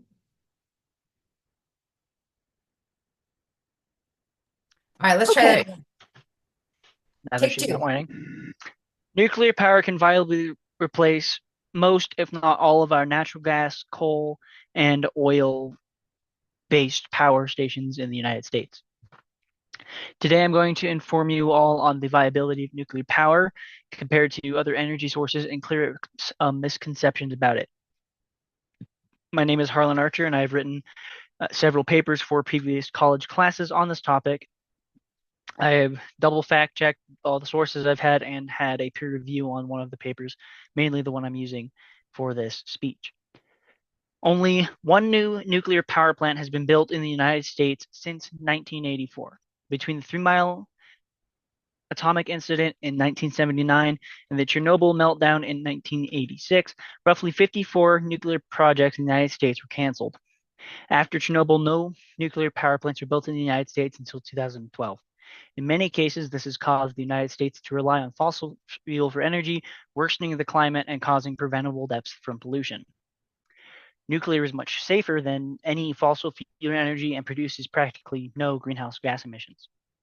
In Kyle Hill's video, Why You Were Wrong About Nuclear Power, the 3 major and only nuclear plant meltdowns that have happened this century were the 3 Mile incident in 1979, where no one died or even got sick due to the radiation. Chernobyl in 1984, where roughly 30 people died from the initial blast, and 30 more died in the following years from radiation poisoning. And then the last being Fukushima Daiichi in Japan in 2012, due to an extraordinarily powerful tsunami that hit the plant, killing many, many people, but not directly from the plant melting down. On top of that, almost all of the United States fleet is comprised of nuclear powered ships, and not one in their entire history has melted down. In Hannah Ritchie's article, What Are the Safest and Cleanest Sources of Energy? Nuclear kills roughly 0.03 people per terawatt hour. Those numbers mainly just being from the 60 recorded deaths caused by Chernobyl, and it produces roughly 6 tons of greenhouse gas emissions, which is only produced during the actual construction of a plant. In comparison, coal kills roughly 56 people and produces 970 tons of greenhouse gas emissions per terawatt hour. Oil has 18 deaths and 720 tons of greenhouse gas emissions per terawatt hour, and the natural gas has roughly 3 deaths and 440 tons of greenhouse gases per terawatt hour. Roughly 1 terawatt hour is equivalent to 70,000 homes being powered each year. Now, comparing green energies and nuclear, most of them don't have 1 death per year, so I'll be mainly speaking on land use and power output. Nuclear plants produce more power per acre than any other green energy. Largest nuclear power plant in the United States is the Palo Verde generating plant in Arizona, which takes up roughly 16 square miles and produces roughly 32 terawatt hours of energy annually. The smallest being the Gina power plant in New York at 0.7 square miles and produces roughly 5 terawatts of energy annually. Compare this to the largest solar plant in the US, the Star Solar in Los Angeles, which encompasses 5 square miles and produces the same amount as the Gina power plant. The largest hydroelectric dam in the US, the Grand Coulee Dam in Washington, produces 21 terawatts of energy, but it takes up 128 square miles of land, most of that being Roosevelt Lake. And then wind farms, which take up between 34 and 100 acres and produce a little bit less or around the same as the Gina power plant. With that in mind, about 20% of the United States energy comes from nuclear, which is only produced from 60 nuclear plants. To finish, I will speak about the waste produced by nuclear plants and other clean energies to mainly clarify misconceptions about nuclear waste. Nuclear waste is the safest and least wasteful than of any other clean waste. From Kyle Hill's video, The Government Let Me Kiss Nuclear Waste. The majority of nuclear waste is stored in dry casks, large bomb-proof containers where nuclear waste is melted down with sand and glass and then made inert. In comparison, wind turbines have a lifespan around 20 years, and the end of this lifetime, the blades cannot be recycled, and so they end up being chopped up and put into landfills called turbine graveyards, or are incinerated, defeating the purpose of clean energy. In Marco Tetsko's article, The Paradox of Lithium batteries, which are used in solar panels and power electric cars, may last longer, but the strip mining process for that produces massive amounts of greenhouse gases and uses roughly 500 liters of water per ton of lithium mined. In closing, I believe that nuclear should be less shunned by populaces and governments, and I hope I have informed you all about something related to nuclear power that you did not know. And then I have a bunch of different articles for my sources, but I think I have gone a little over time, but I don't know. You did great. 533. Oh, okay. Wow, I could Yeah. have listed off all of my articles. No, Fantastic. you're good. I mean, you wove them through really well. So honestly, you guys, if you weave your references through the way you're supposed to, you really don't have to talk about them at the end. I know that there was like in the instructions, it kind of encourages you to do that at the end, but it's really not necessary. I mean, if you weave them through, and you did a really great job of that. How did that feel? It felt more structured than the last one I did. I felt more confident in what I was saying. I stumbled around less. My take, that was fascinating, right? I mean, that was a lot of really good information. And in fairness, I don't know a lot about nuclear power, so a lot of it's new to me, and other people in the room might like know the stuff that you're sharing. But I thought it was pretty fascinating. And I'm sitting here like, what's a terawatt per hour? I don't even know what that conversion is. And I think at some point you told us, but Yeah, for a while there, it's 70,000 homes per year, roughly. yeah. But I thought that was like fascinating. I mean, there was just so many new terms and things. It was really impressive. And clearly, you know this topic. You're clearly credible to speak on the topic, and I appreciate you weaving in your credibility on it. But it's clear that you know more than the average person about this. So really, really well done. Honestly, I wish you had a PowerPoint with this. I really do. And here's the reason. When you have really impressive numbers, Yeah. it helps people to visually see them and hear them at the same time. And that's the same note that I gave Josh. It's not so much that I just like want to put you through torture of having to have a visual aid, but people retain the information better when they can see it and hear it. And I think even some of the background, the history that you gave us on, Chernobyl and some of those, I'm sure there's some imagery that you could have just kind of popped on the screen, and then you could have given your numbers. I mean, I just think it would have just been like this whole really neat package if you had added some visuals to it. So, yeah, other than that, I thought it was really good. I think you were confident, and I don't have much more other than that. Well, so with the speech, is I basically took my 11-page paper on it and shortened it to like 5 pages. So there was a whole ton of information that I wasn't able to actually like get to because I wanted to make sure it was within the 5 to 6 minutes mark. Yeah. I mean, and like I gave Josh a hard time about, yours was like in the gray area. On like I felt like I was hearing you were trying to, but you didn't. I mean, you were kind of, I mean, clearly you were educating us on nuclear power and you were a fan of it. And it's hard not to sort of hear that. But your next step with the persuasive is going to be really more reasons why nuclear power should be the way to go, right?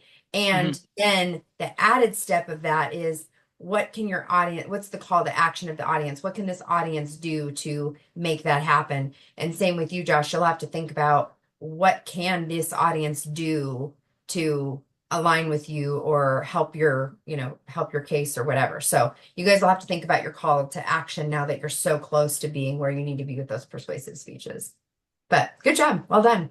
Maggie. You bet. All right, Lydia, how are we doing? Is it working? Is it gonna? Yes, it should be working. Hold on. Okay. Try to share. Oh, gosh.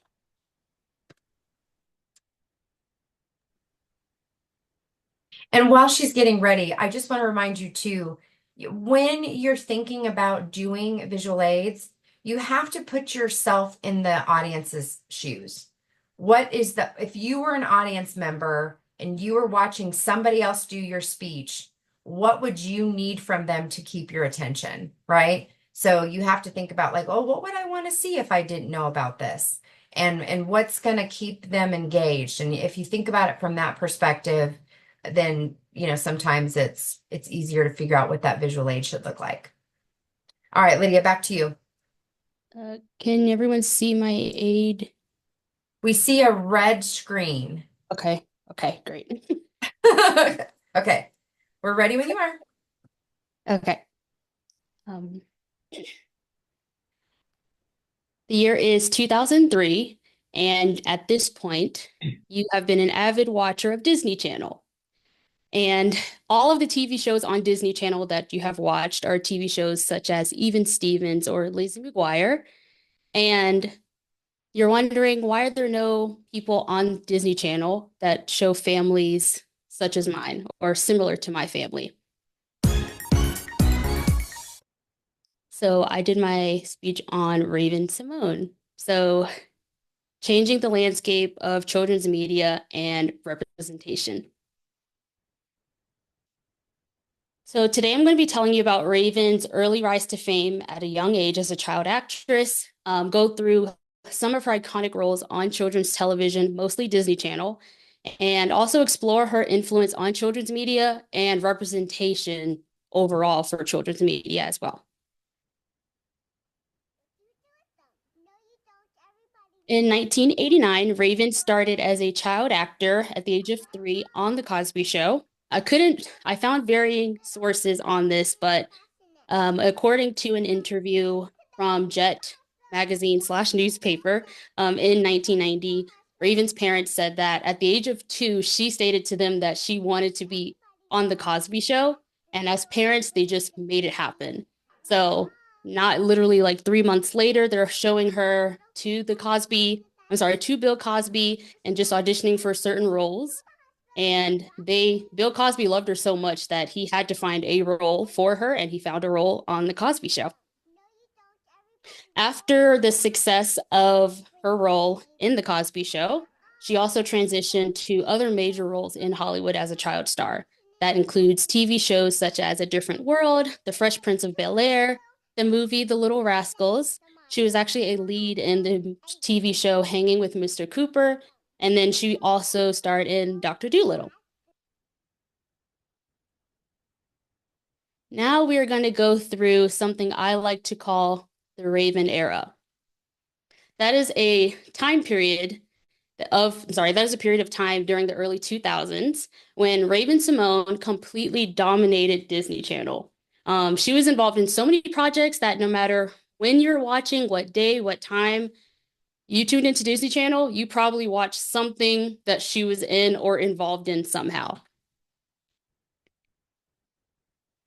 So in 1999, Raven first got her role on Disney through the movie called Xenon Girl of the 21st Century. So this was her first major role with Disney Channel in a Disney Channel original movie.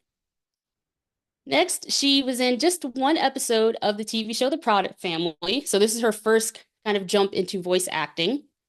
And her big break came also in 2002, where she actually got the role of one of Kim Possible's friends in the TV show Kim Possible, another road into voice acting. And in 2003 is when it kind of kicked off. So in 2003, her own TV show that they actually changed the name of the show to kind of represent Raven-Symoné, called That's So Raven. She also starred in and actually executive produced the movie The Cheetah Girls and starred in the first Kim Possible movie from this TV show that she was in called Kim Possible: A Stitch in Time. In 2004, she also starred in Xenon Z3, which is a sequel to her 1999 movie Xenon Girl of the 21st Century.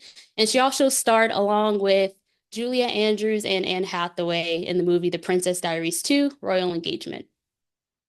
In 2005, she was in another Kim Possible movie called Kim Possible: So the Drama. She also again starred in and executive produced the movie The Cheetah Girls 2.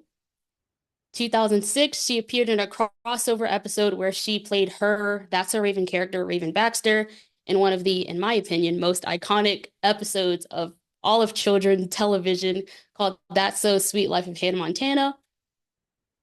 And then finally, in 2007, she also reprised her character, Raven Baxter, in a spin-off show called Cory in the House that followed her brother in the TV show, where she reprised her role as Raven Baxter. And in 2007, ended her role in the TV show Kim Possible and That's So Raven. So this kind of chunk of time, she was in pretty much every single Disney-related television or any media in general during this whole entire time, which was when I was watching Disney Channel when I was at that ripe age. So yeah. Next, we're going to go over her music industry her music time during this time period. So in 2003, which is the year that That's So Raven premiered, she signed with Disney's Hollywood Records. During her time with this record label, she released 3 albums called Here's to New Dreams, This Is My Time, and Undeniable. She also appeared in many music and Disney soundtracks. So that would be That's So Raven. The TV show had its own soundtrack where she had smash hits, Supernatural, and Backflip. Also with the Cheetah Girls movies, they were musical movies. And so with each of those movies, they all had soundtracks that featured her as one of the leads. And it was actually extremely successful. And all of the albums pretty much went platinum. Also, if you're watching Disney Channel at this time, not only was she on the screen acting, but I guess to promote her music career as well, in between Disney Channel shows, just to boost their popularity, they would play her music videos, whether that was Cheetah Girls or her own solo projects. So basically, again, I want to preface this, she was on Disney Channel 24/7, like every day, all day. Paving the way for representation. So That's So Raven was actually the first Disney Channel show to feature a Black female lead, meaning like live action sitcom show. The great thing that about this show, That's So Raven, is that it had a positive portrayal of a Black family. So during this time period, a lot of the TV show, it was just very rare at the time to show any TV show on a kid show, on a kids channel that goes over a Black family, but this was just such a positive portrayal of a Black family instead of focusing on the negatives, in the Black community. So to go along, I guess, with her emphasis on representation and just kind of portraying the Black family and Black culture in a positive light, she did do her voice work in The Proud Family, which just aligns with all of her values that she will continue on to this day, focusing on again, representation of the Black culture in children's media. So the Cheetah Girls movies was another way for her to do this. So the Cheetah Girls movies featured 4 girls, all with varying economic and cultural backgrounds. Again, Raven was one of the executive producers of this movie. And with the success of the Cheetah Girls franchise, because they ended up doing 3 movies, that just paved the way for more diverse, not only TV shows, but just for more diverse focus on Disney Channel. She also inspired new generations of Disney stars, such as Selena Gomez, who came right after in 2007 when That's So Raven ended, and also people like Miley Cyrus, Zendaya. She starred in Casey Undercover as well. So it just inspired a lot of other TV shows for the future. Raven also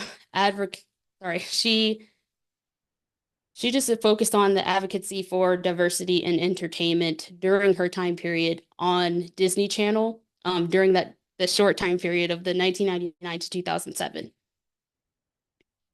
So lasting legacy and continuing work. So That's So Raven actually ended up having one spinoff show, which I mentioned before, in 2007, which aired right after That's So Raven ended. And that show only aired for 2 seasons. But in 2017, Raven's Home, which is another spinoff that actually focuses on Raven, Raven as a single mother and an adult with her best friend from That's So Raven, Chelsea, as well. So she was able to continue the That's So Raven legacy into the future. And the show actually ended up getting canceled in 2023, which makes That's So Raven the longest franchise ever on Disney Channel. The TV show at the time, That's So Raven, aired 100 episodes. And at that time, that was the longest running TV show, not including the episodes from Cory in the House, and now 123 more episodes from Raven's Home. Along with just her acting on screen and her music contributions throughout her Disney career, she also produced and directed. So during her run on That's So Raven, she actually produced, I believe it was 17 episodes. During Raven's Home, she was one of the primary executive producers and directors. Same thing with the Cheetah Girls movies. So in a few years ago, Raven came out as part of the LGBTQ community. And with that, when she did come back to Disney Channel in 2017, one of the things that she wanted most was for some type of representation on screen. And they were able to do that because, again, she was one of the producers and directors of this TV show. And so not only with her show, Raven's Home, currently, but she also helped pave way for that representation on TV shows such as Andi Mack, which had representation from the LGBTQ community. She also impacted on future Disney stars. Again, Zendaya, Selena Gomez, Miley Cyrus, people from the show Andi Mack.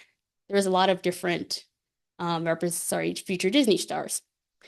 Recently, it actually got announced a few months ago this year, that Raven actually signed a deal with Disney that's going to be multi-year, where she's going to be directing and producing more TV shows with Disney.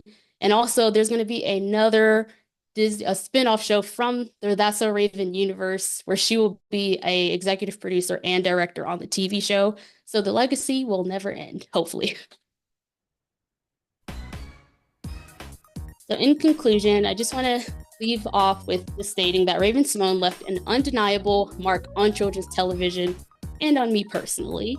Her impact on representation continues to inspire young audiences and creators alike.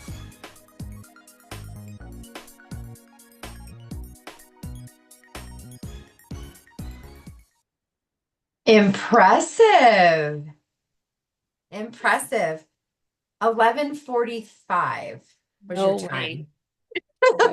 I am sorry for everyone. Oh wow, I thought it was gonna be too short. Everyone could be mad at Lydia for the time. Oh no, I'm sorry. So this is why collectively as a class, we are all going to stick within the time limits next time. Yes, we are. Other than that, that's stating the obvious. Just too much time. But also stating the obvious, that was awesome. I think the class can agree that was awesome. Really great. The visuals, like those are the visuals I'm talking about. Now, I will admit Lydia took it to the next level with visuals. Don't be intimidated. Yours don't have to be like that, but so good. The looping, repeating of the videos. You even had sound, but it was faint, so you could talk over it, but it was there. Like all of those little details that you did were so, so good. I did make a note before I thought you were going to go over time that I thought that the time that you spent going through the timeline was a little long. And I think you still could have just shown that timeline without walking through all of it and probably shaved off like 3 or 4 minutes if you would have just not walked through that slide. And there might have been a couple of other places where like pretend like you had just showed it to me and you were going to get to do it again. And I probably could watch it from that lens of like where you could shave. But when you were going through that timeline, that's where I was like, ooh, she's going a little too deep, because it's still just as powerful to just see that timeline and everything drop and without talking through it all. And I think that makes sense to you now, right? I was very nervous, so I know, I guess as soon as I ended that I was rambling a lot. So that's kind of why I went over time, because I did not plan to say what I said, but I was nervous. So sorry again, guys. Sorry. So yeah, I mean, honestly, highlight is your use of visual aids. And for anybody here who doesn't know Raven, now you do, right? I mean, there was a lot of really good. I did not know that she was part of the longest franchise on Disney. Like just the little tidbits and things that you dropped.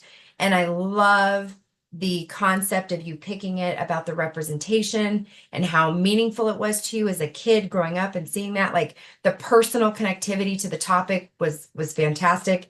And I know exactly how you are going to lean it potentially into a persuasive for your next one. So, but you stayed in the lane of informational. Absolutely. A little too much information, but it was absolutely informational. I think you did a really, really great job. Thank you. Yeah, absolutely. Okay, guys. So here's the deal. We are at 8 o'clock, and I know that our goal is to be done by 8.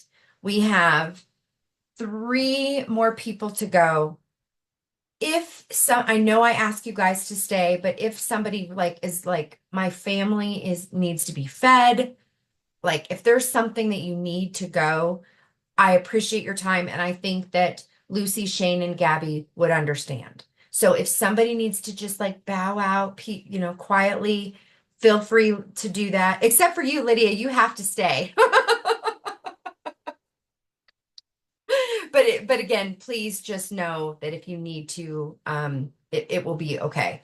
But let's just keep going. Let's get through these last 3. I don't want to try to organize another get together. Let's get everybody presenting. So I have Lucy up next. Lucy, are you ready? Yes, I am. Can you see me? I can see you. Lydia, can you stop sharing your screen? I don't know if I can. Wait, I think I should be able to make you stop. There we go. Okay, there we go. Lucy, do you have a visual aid that you're going to be sharing? I don't, but I'm actually regretting it because a lot of mine are statistics. So I will probably have a better idea for my next one in persuasive. Okay. And really, guys, this is learning, right? So where you would be like, yeah, I don't need a visual aid. Now you're like, oh my gosh, I see the power of it, right? The other power of visual aids is that sometimes people don't look at you as much because they'll look at you, but they'll look at your visual aid. And so it takes a little bit of the attention off of you, which some of us appreciate. Okay. All right, Lucy, we're ready when you are. Abortions are something that cause division, but what is your knowledge of them? How well do you know about abortions and the rate at which they are legally happening? Abortions can be a difficult topic, but with proper knowledge, I feel like people will be able to make educational decisions on them, whether that be you actually partaking in having one or just having the knowledge to vote on them. I feel like people don't have enough knowledge in this world to vote on them properly, and this can bring some awareness. The CDC, Center for Disease Control Prevention, the Guttmacher Institute, and the Pew Research Centers are all reliable sources from which I looked into getting my information from. Do you know which states? Oh, sorry. Do you know how abortions are tracked and reported? I will be giving you information through the CDC, the research institutes, and going into depth about abortions and information on just general data. Each year, the CDC requests abortion data from the central health agencies for the 50 states. 48 actually partake, not the whole 50. So I will be using a lot of information based off of those 48 states. In 2021, off the 48 states, there was a total of 625,000 abortions reported in 2021. Now, according to Guttmacher Institute, abortions in 2023 are up to 1 million at this point. That is literally almost doubling within a matter of a couple of years. There are many types of abortions that you can have. There is medication abortion, and that accounts for 63% of all clinic-provided abortions. Now, all of the documents and explanations that I'm explaining as far as abortion go are all legal. None of this is reported. I'm not including anything that is not included, like, legally. The other type of abortion is surgical abortions. This is typically conducted in the first trimester, of pregnancy. They use a suction process, while the few surgical abortions that occur during the second trimester of pregnancy typically use a process called dilation and evacuation, according to the UCLA School of Medicine. As far as statistics on who is getting them, both Pew and the CDC report that 50% of abortions were done for women in their 20s, 31% in their 30s, and then the teens and 40s are single digits. Non-Hispanic white women and non-Hispanic Black women accounted for the highest percentages of all. Non-Hispanic Black women accounted for the highest percentage of all abortions throughout the 48 United States that were included in this. Now, from 2012 to 2021, abortion rates decreased among all age groups except women aged 30 to 34. So in that age group, that actually increased. And this is where I wish I had my visual aid to be able to show you guys the age ranges and how they work. Among the 33 areas that reported race by ethnicity data, non-Hispanic white women accounted for the lowest. So white Caucasian women accounted for the lowest, and Black Americans accounted for the highest. Based off of all of the knowledge that I'm giving you, it kind of can give you an idea of where you should be as far as abortions, where they're happening, why they're happening, and to the extent of who it is happening to and why they are doing what they are doing. After providing all this reliable evidence from many good sources, I hope I've educated you on abortions. All of this evidence is throughout the United States and is something that we should be looked into. We need to be knowledgeable about abortions, especially if it's something that we decide to vote on. 453. Good job, Lucy. How did that feel? Thanks.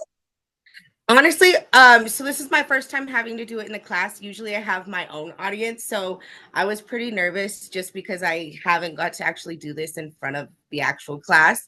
But it is something that I'm very passionate about, so it's easy for me to be able to try and get my information across. I thought that you did a really good job of staying focused on education and stats. And that can be hard, like I said earlier, when you're passionate about something. I think you did, and you kind of said like you need to get educated before you vote. I'll leave it at that. And you left it Right. where you need to leave it, which is great because now when you do your next one, then you can lean it the way you want to lean it, right? Exactly. So you did a really good job of staying in the guardrails. Really good job. Really good job. And I agree. Some of those charts and visuals would have been awesome if you could have added those. One little nitpicky thing. There were a couple of times where it was really obvious that you were reading because you were even leaning over like this and reading. So that's just something to be mindful of is, keeping your posture up. If you are reading, putting your notes someplace where it's not like you're like, right. Yes, and You I'm know what I mean? 100%. Yeah. Yeah. So that's just something for you to level up and work on. Okay. But good job staying in those guardrails. Really. That's Thank I you. wasn't sure how you were gonna do it, but you did it. So I'm proud of you. Good stuff. I made sure that's the one thing that I kept going back on is making sure that I'm not giving an opinion. Good. Yeah, I even wrote that. I wrote kept opinion tame. So good job. Great. Yeah. Well done. All right, guys, two more. I have Shane up next. Shane, are you ready? There you are. Yes. Hi. Hi, everyone. Hi, class. This is my first time doing this, so this is going to be interesting. Do I go to PowerPoint as a virtual background during the share? That's probably too advanced, actually. I think I just opened this up. Yeah. Can you see my speech right now? I'm not sure if you can. We can see it. So we're ready when you are. You Okay, cool. Awesome. All right, so there you go. Yep. all right, so here's an informative speech by myself, Shane Aspinall. Let's begin. So, first off, there's so much plastic packaging on food these days, right? Which leads me to my reveal topic, the effects of plastic pollution on marine life, which I regard as a historical event for speech context. In terms of credibility, I've found the basis of my article from a 2004 peer-reviewed article from the academic journal base, and I myself am a former biology major. So enough of that. Here's a preview of the talk. It's that plastic pollution has severe and far-reaching impacts on marine life, affecting ecosystems, species, and the overall health of the oceans. All right, so that leads me to my main point number one, which I got from my source. I gotta go back. So according to the United Nations Environment Program, approximately 400 million tons of plastic waste are produced globally every year. And for instance, in 2018, plastic products generation was reported to be 35.7 million tons. So my main point number one actually has to deal with the past, where we were at before. My main point number two is about the present, really.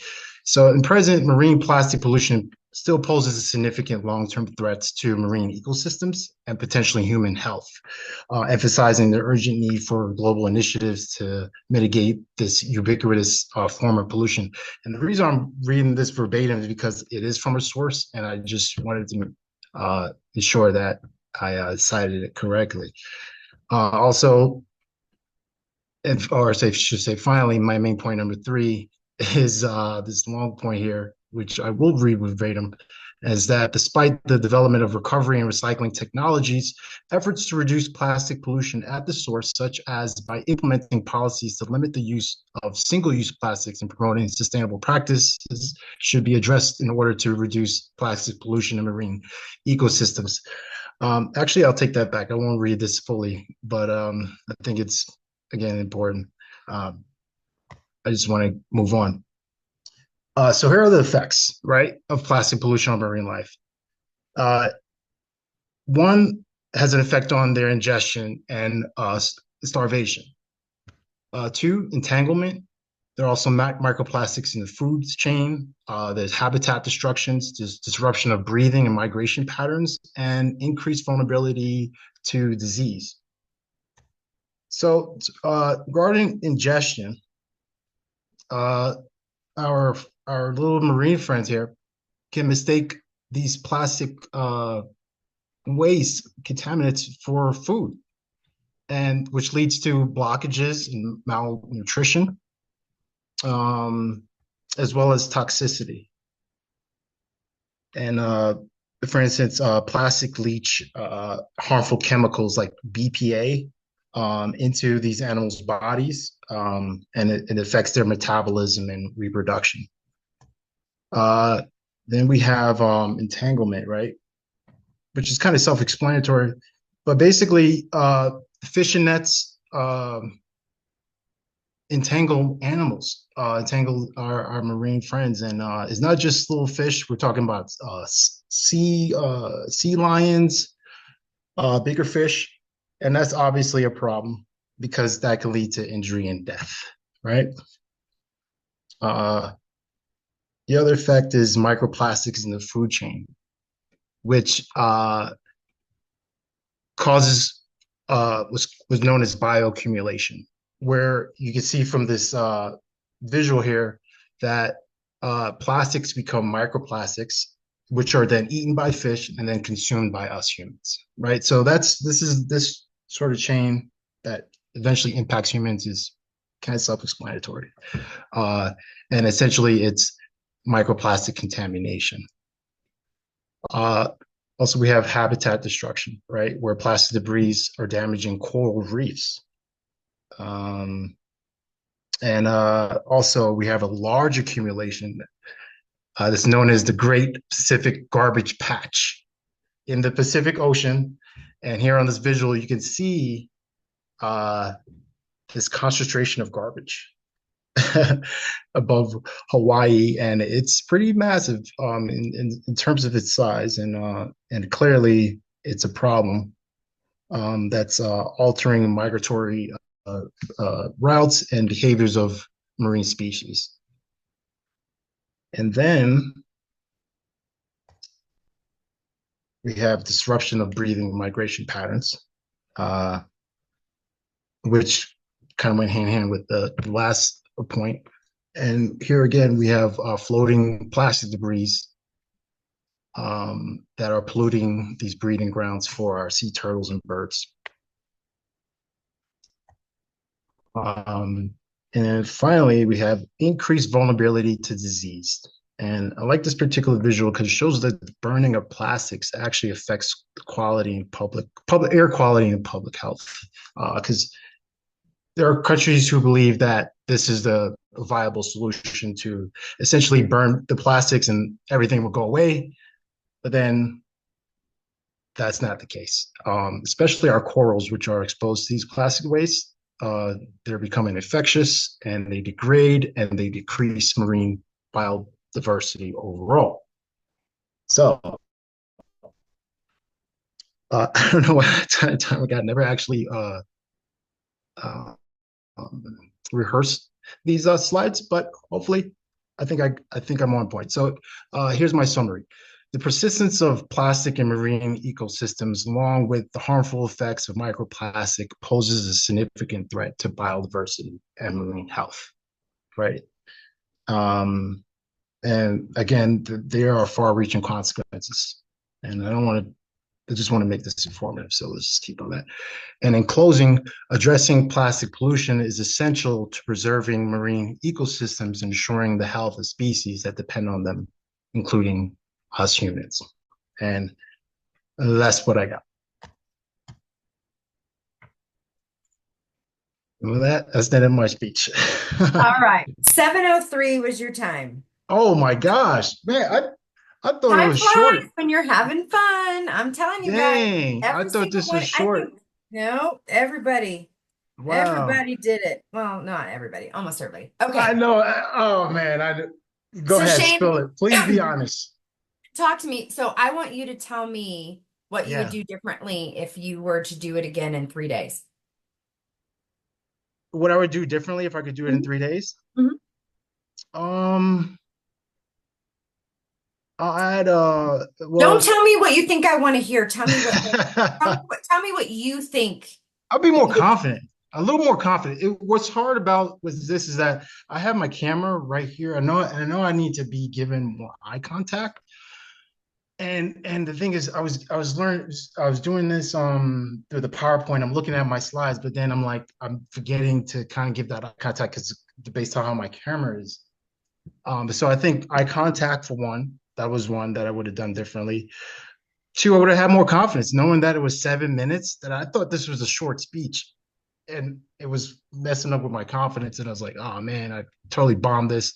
So I would have had more confidence going in. And also maybe just Okay, so yeah, you just didn't. not give him more a little more eye contact. That's it. Eye contact and confidence. What I was gonna say is that I really think that you could have almost started your speech at like slide 9 or 10. Oh yeah? Yeah, because Well, true, yeah. true, So true. I think you were feeling constrained by trying to follow checking all the boxes. Yep, Here's my preview. Here's my this. Okay, I yep, did that. Here's this. And yep. and instead of, and there was even one place where you said, here's my preview. My preview is this. I'm revealing the topic to you. So revealing means we don't know you're doing it. Okay. You're so right. So you Yeah. didn't reveal, you told the topic. Right, So sure. I want you to think. I mean, I appreciate that you followed all the steps, but Yeah. by following the steps, trying to check all the boxes, you lost Yes. your natural shaneness, whatever shaneness is, Yes, true. right? Yes, Right? absolutely. So I feel like once you got to slide, like once you checked all the boxes and you got going in like slide 10, then you were Yep. good, right? Okay. Mm-hmm. So this stuff that is in slide 3, 4, 5, 6, 7, 8, those are things you just need to kind of keep in mind as you're organizing yourself, but not necessarily that you have to present those things in that way. Does that make Ah, sense? got it. Yes, yes. Okay. Exactly. Exactly. I guess what I'm trying to say is that this all had so much potential, but it wasn't quite there yet. And Okay. to your point, you told on yourself and told me that you never practiced. So had you practiced with your slides, you may have gotten there, but I think you could have lost slides 4, 5, 6, 7, 8. You know, you could have condensed it, tightened it Yeah. up, made it more succinct, made it more Shane-like, and I think it'd have been great. Yeah, I could have made more Shane like. I mean, when I say practice, that's another. I'm like, I mean, I did go through it, you know what I'm saying? But I'm like, this is the first time I've ever presented in front of on a Zoom meeting, and it's just I just No, felt like and you're not confidence alone. just You're not went alone. out. And what I was Yeah. hoping you would say when I asked you, like, what would you do different? I was hoping you would say, like, I don't know, I would have lost like the first 5 slides. They were clunky. I was hoping you were going to say, like, the beginning was clunky. And so let's figure out a way to get you jumping right into the meat of it. And Yeah. you're still addressing those things throughout, but you're not calling them out, like Yeah. in your own slide. Okay. So if you want to talk more offline about this at another time, you and I can jump onto a Zoom call or something and we can talk more. But I think you get what I'm saying. Yeah. Okay. Yeah. Cool. And I'm glad And you joined us tonight. I don't even know how to get out of this. Like, are you still seeing my screen and everything? Yeah, I think if you hover up towards the top. Pause share. Yeah, or stop share or something. Stop share. Okay.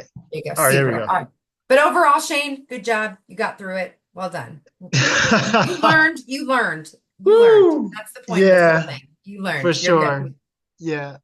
All right, squad. We have Gabby bringing us home. Okay, Gabby, let's do it. I feel so bad for being last. It's like in 2 hours, no, 2.5 hours. Actually, you're like that you're that like we're almost ready. We're almost there. I've never have shared anything on this, so if we take this second how to do it. Welcome to the crowd. Okay, at the very bottom, there's a green share button. Okay. Hover over that, click that, and it's going to pop up the things that you have open. So you have to have your PowerPoint or whatever you want to share open first on your screen. Do you have your Okay. presentation open? I have it open, but none of so it says like the application windows, none of them are saying the one I want. Now, if you scroll down, because there might be 4 or 5 things that show might have to scroll down to get to the right one. Because if you have like a so at the top, at the very top, once you open that green share, at the top, do you have screens, documents, advanced at the very, very top? Oh yeah. Are you on screens? Yeah. Okay. Do you see a bunch of different things that are not what you want to share, but are things that are open on your computer? I'm not sure. I don't know which one it is. Okay. Here, I'm just gonna close out everything and then maybe it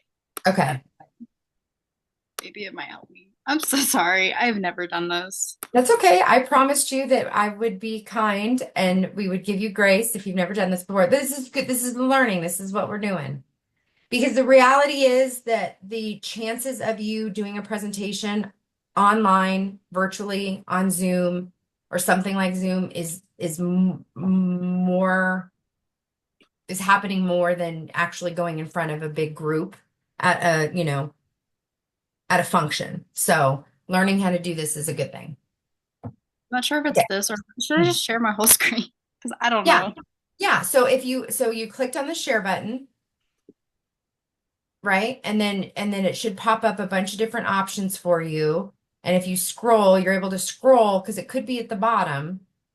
Do you see anything that looks like your is it PowerPoint? Is it PowerPoint to presentation?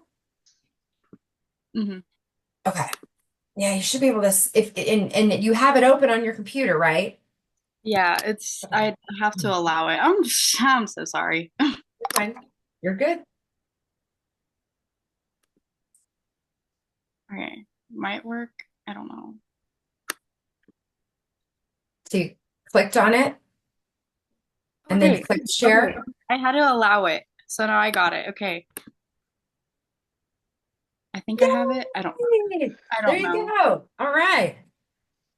I don't know. I don't know what I'm doing. It's okay. We're figuring it out. It is okay. All right. So at this point, you can put it in full screen mode if you're comfortable. Slideshow, yep. Okay. And give it a second to load. There you go.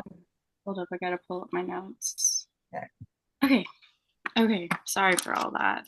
That's okay. Don't let it fluster you. Take a breath. And you're good to go. We're ready when you are. Okay. Imagine a stadium filled to capacity, not with fans of traditional sports, but with thousands of dedicated gamers, all cheering for their favorite teams as they battle it out in a digital battlefield. This isn't a scene from a futuristic movie, it's happening right now, in the world of esports. With millions of fans worldwide and prize pools reaching into the millions, esports is not just a trend, it's a cultural phenomenon that is changing the landscape of competition as we know it. Good evening, everyone. Today, I'm excited to share with you the growing phenomenon that is reshaping the landscape of competition and entertainment. Esports are competitive video gaming with millions of fans around the world and substantial prize pools. For professional tournaments, esports has a technological trend. In the speech, I will inform you about the history of esports for professional players and global impact of major esport tournaments. Esports has its roots in Esports has its roots in the early days of video gaming. Competitive video gaming started in the 1970s, but it wasn't until the late 1990s and early 2000s that it started to organize tournaments, where it started to emerge. According to the article titled Esports as Sports Emerging from Form Competition and Their Implications, the first recognized esport tournaments took place in Stanford University in 1972. This event featured the game Space War. It laid the groundwork for future competitions, and by the 2010s, esports gained significant traction, which supported platforms like Twitch, which allowed gamers to broadcast their gameplay live. This period marked a surge in the viewership, with major tournaments attracting millions of spectators online and in person. The evolution of esports has led to its recognition by various organizations, including colleges and universities, which are now offering scholarships for esport players. Professional esport players must set a unique set of skills. Just like athletes in traditional sports, they undergo rigorous training. A study in the book of Esports, The Future of Competition. This emphasizes the success in esports. Esport players with exceptional hand and eye coordination, quick reflexes, and strategic thinking. In fact, many players dedicate over 10 hours a day to practice, honing their skills to stay competitive in such games such as League of Legends and Counter-Strike Global Offense. Moreover, teamwork is crucial in esports. Players often form teams, and effective communication is key to success. These skills mirror those required in traditional sports, further solidifying the argument for esports should be considered a legitimate sport. Esport tournaments have become massive events, drawing huge crowds and significant media attention.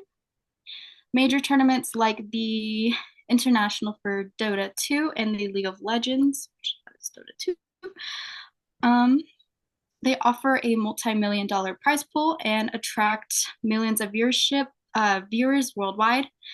An article, The Rise of Esports, a competitive future. This highlights that in 2021, the global esports market was valued at approximately 1.8 billion, and is projected to continue to keep growing. These events are not only showcased for talent, but they also foster community. Fans come together and celebrate their favorite games and celebrate their players by creating an inclusive atmosphere that transcends into geographical boundaries. The rise of esports has opened new venues for engagement, merchandise sales, and digital content creation, which further cements its status in the entertainment industry. In conclusion, esports represents a significant cultural and technological shift in how we view competition and entertainment. Its rich history, the skill set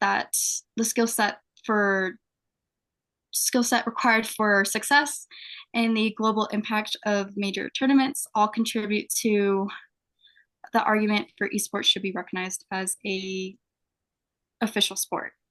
As we move forward, understanding and appreciating the evolutionizing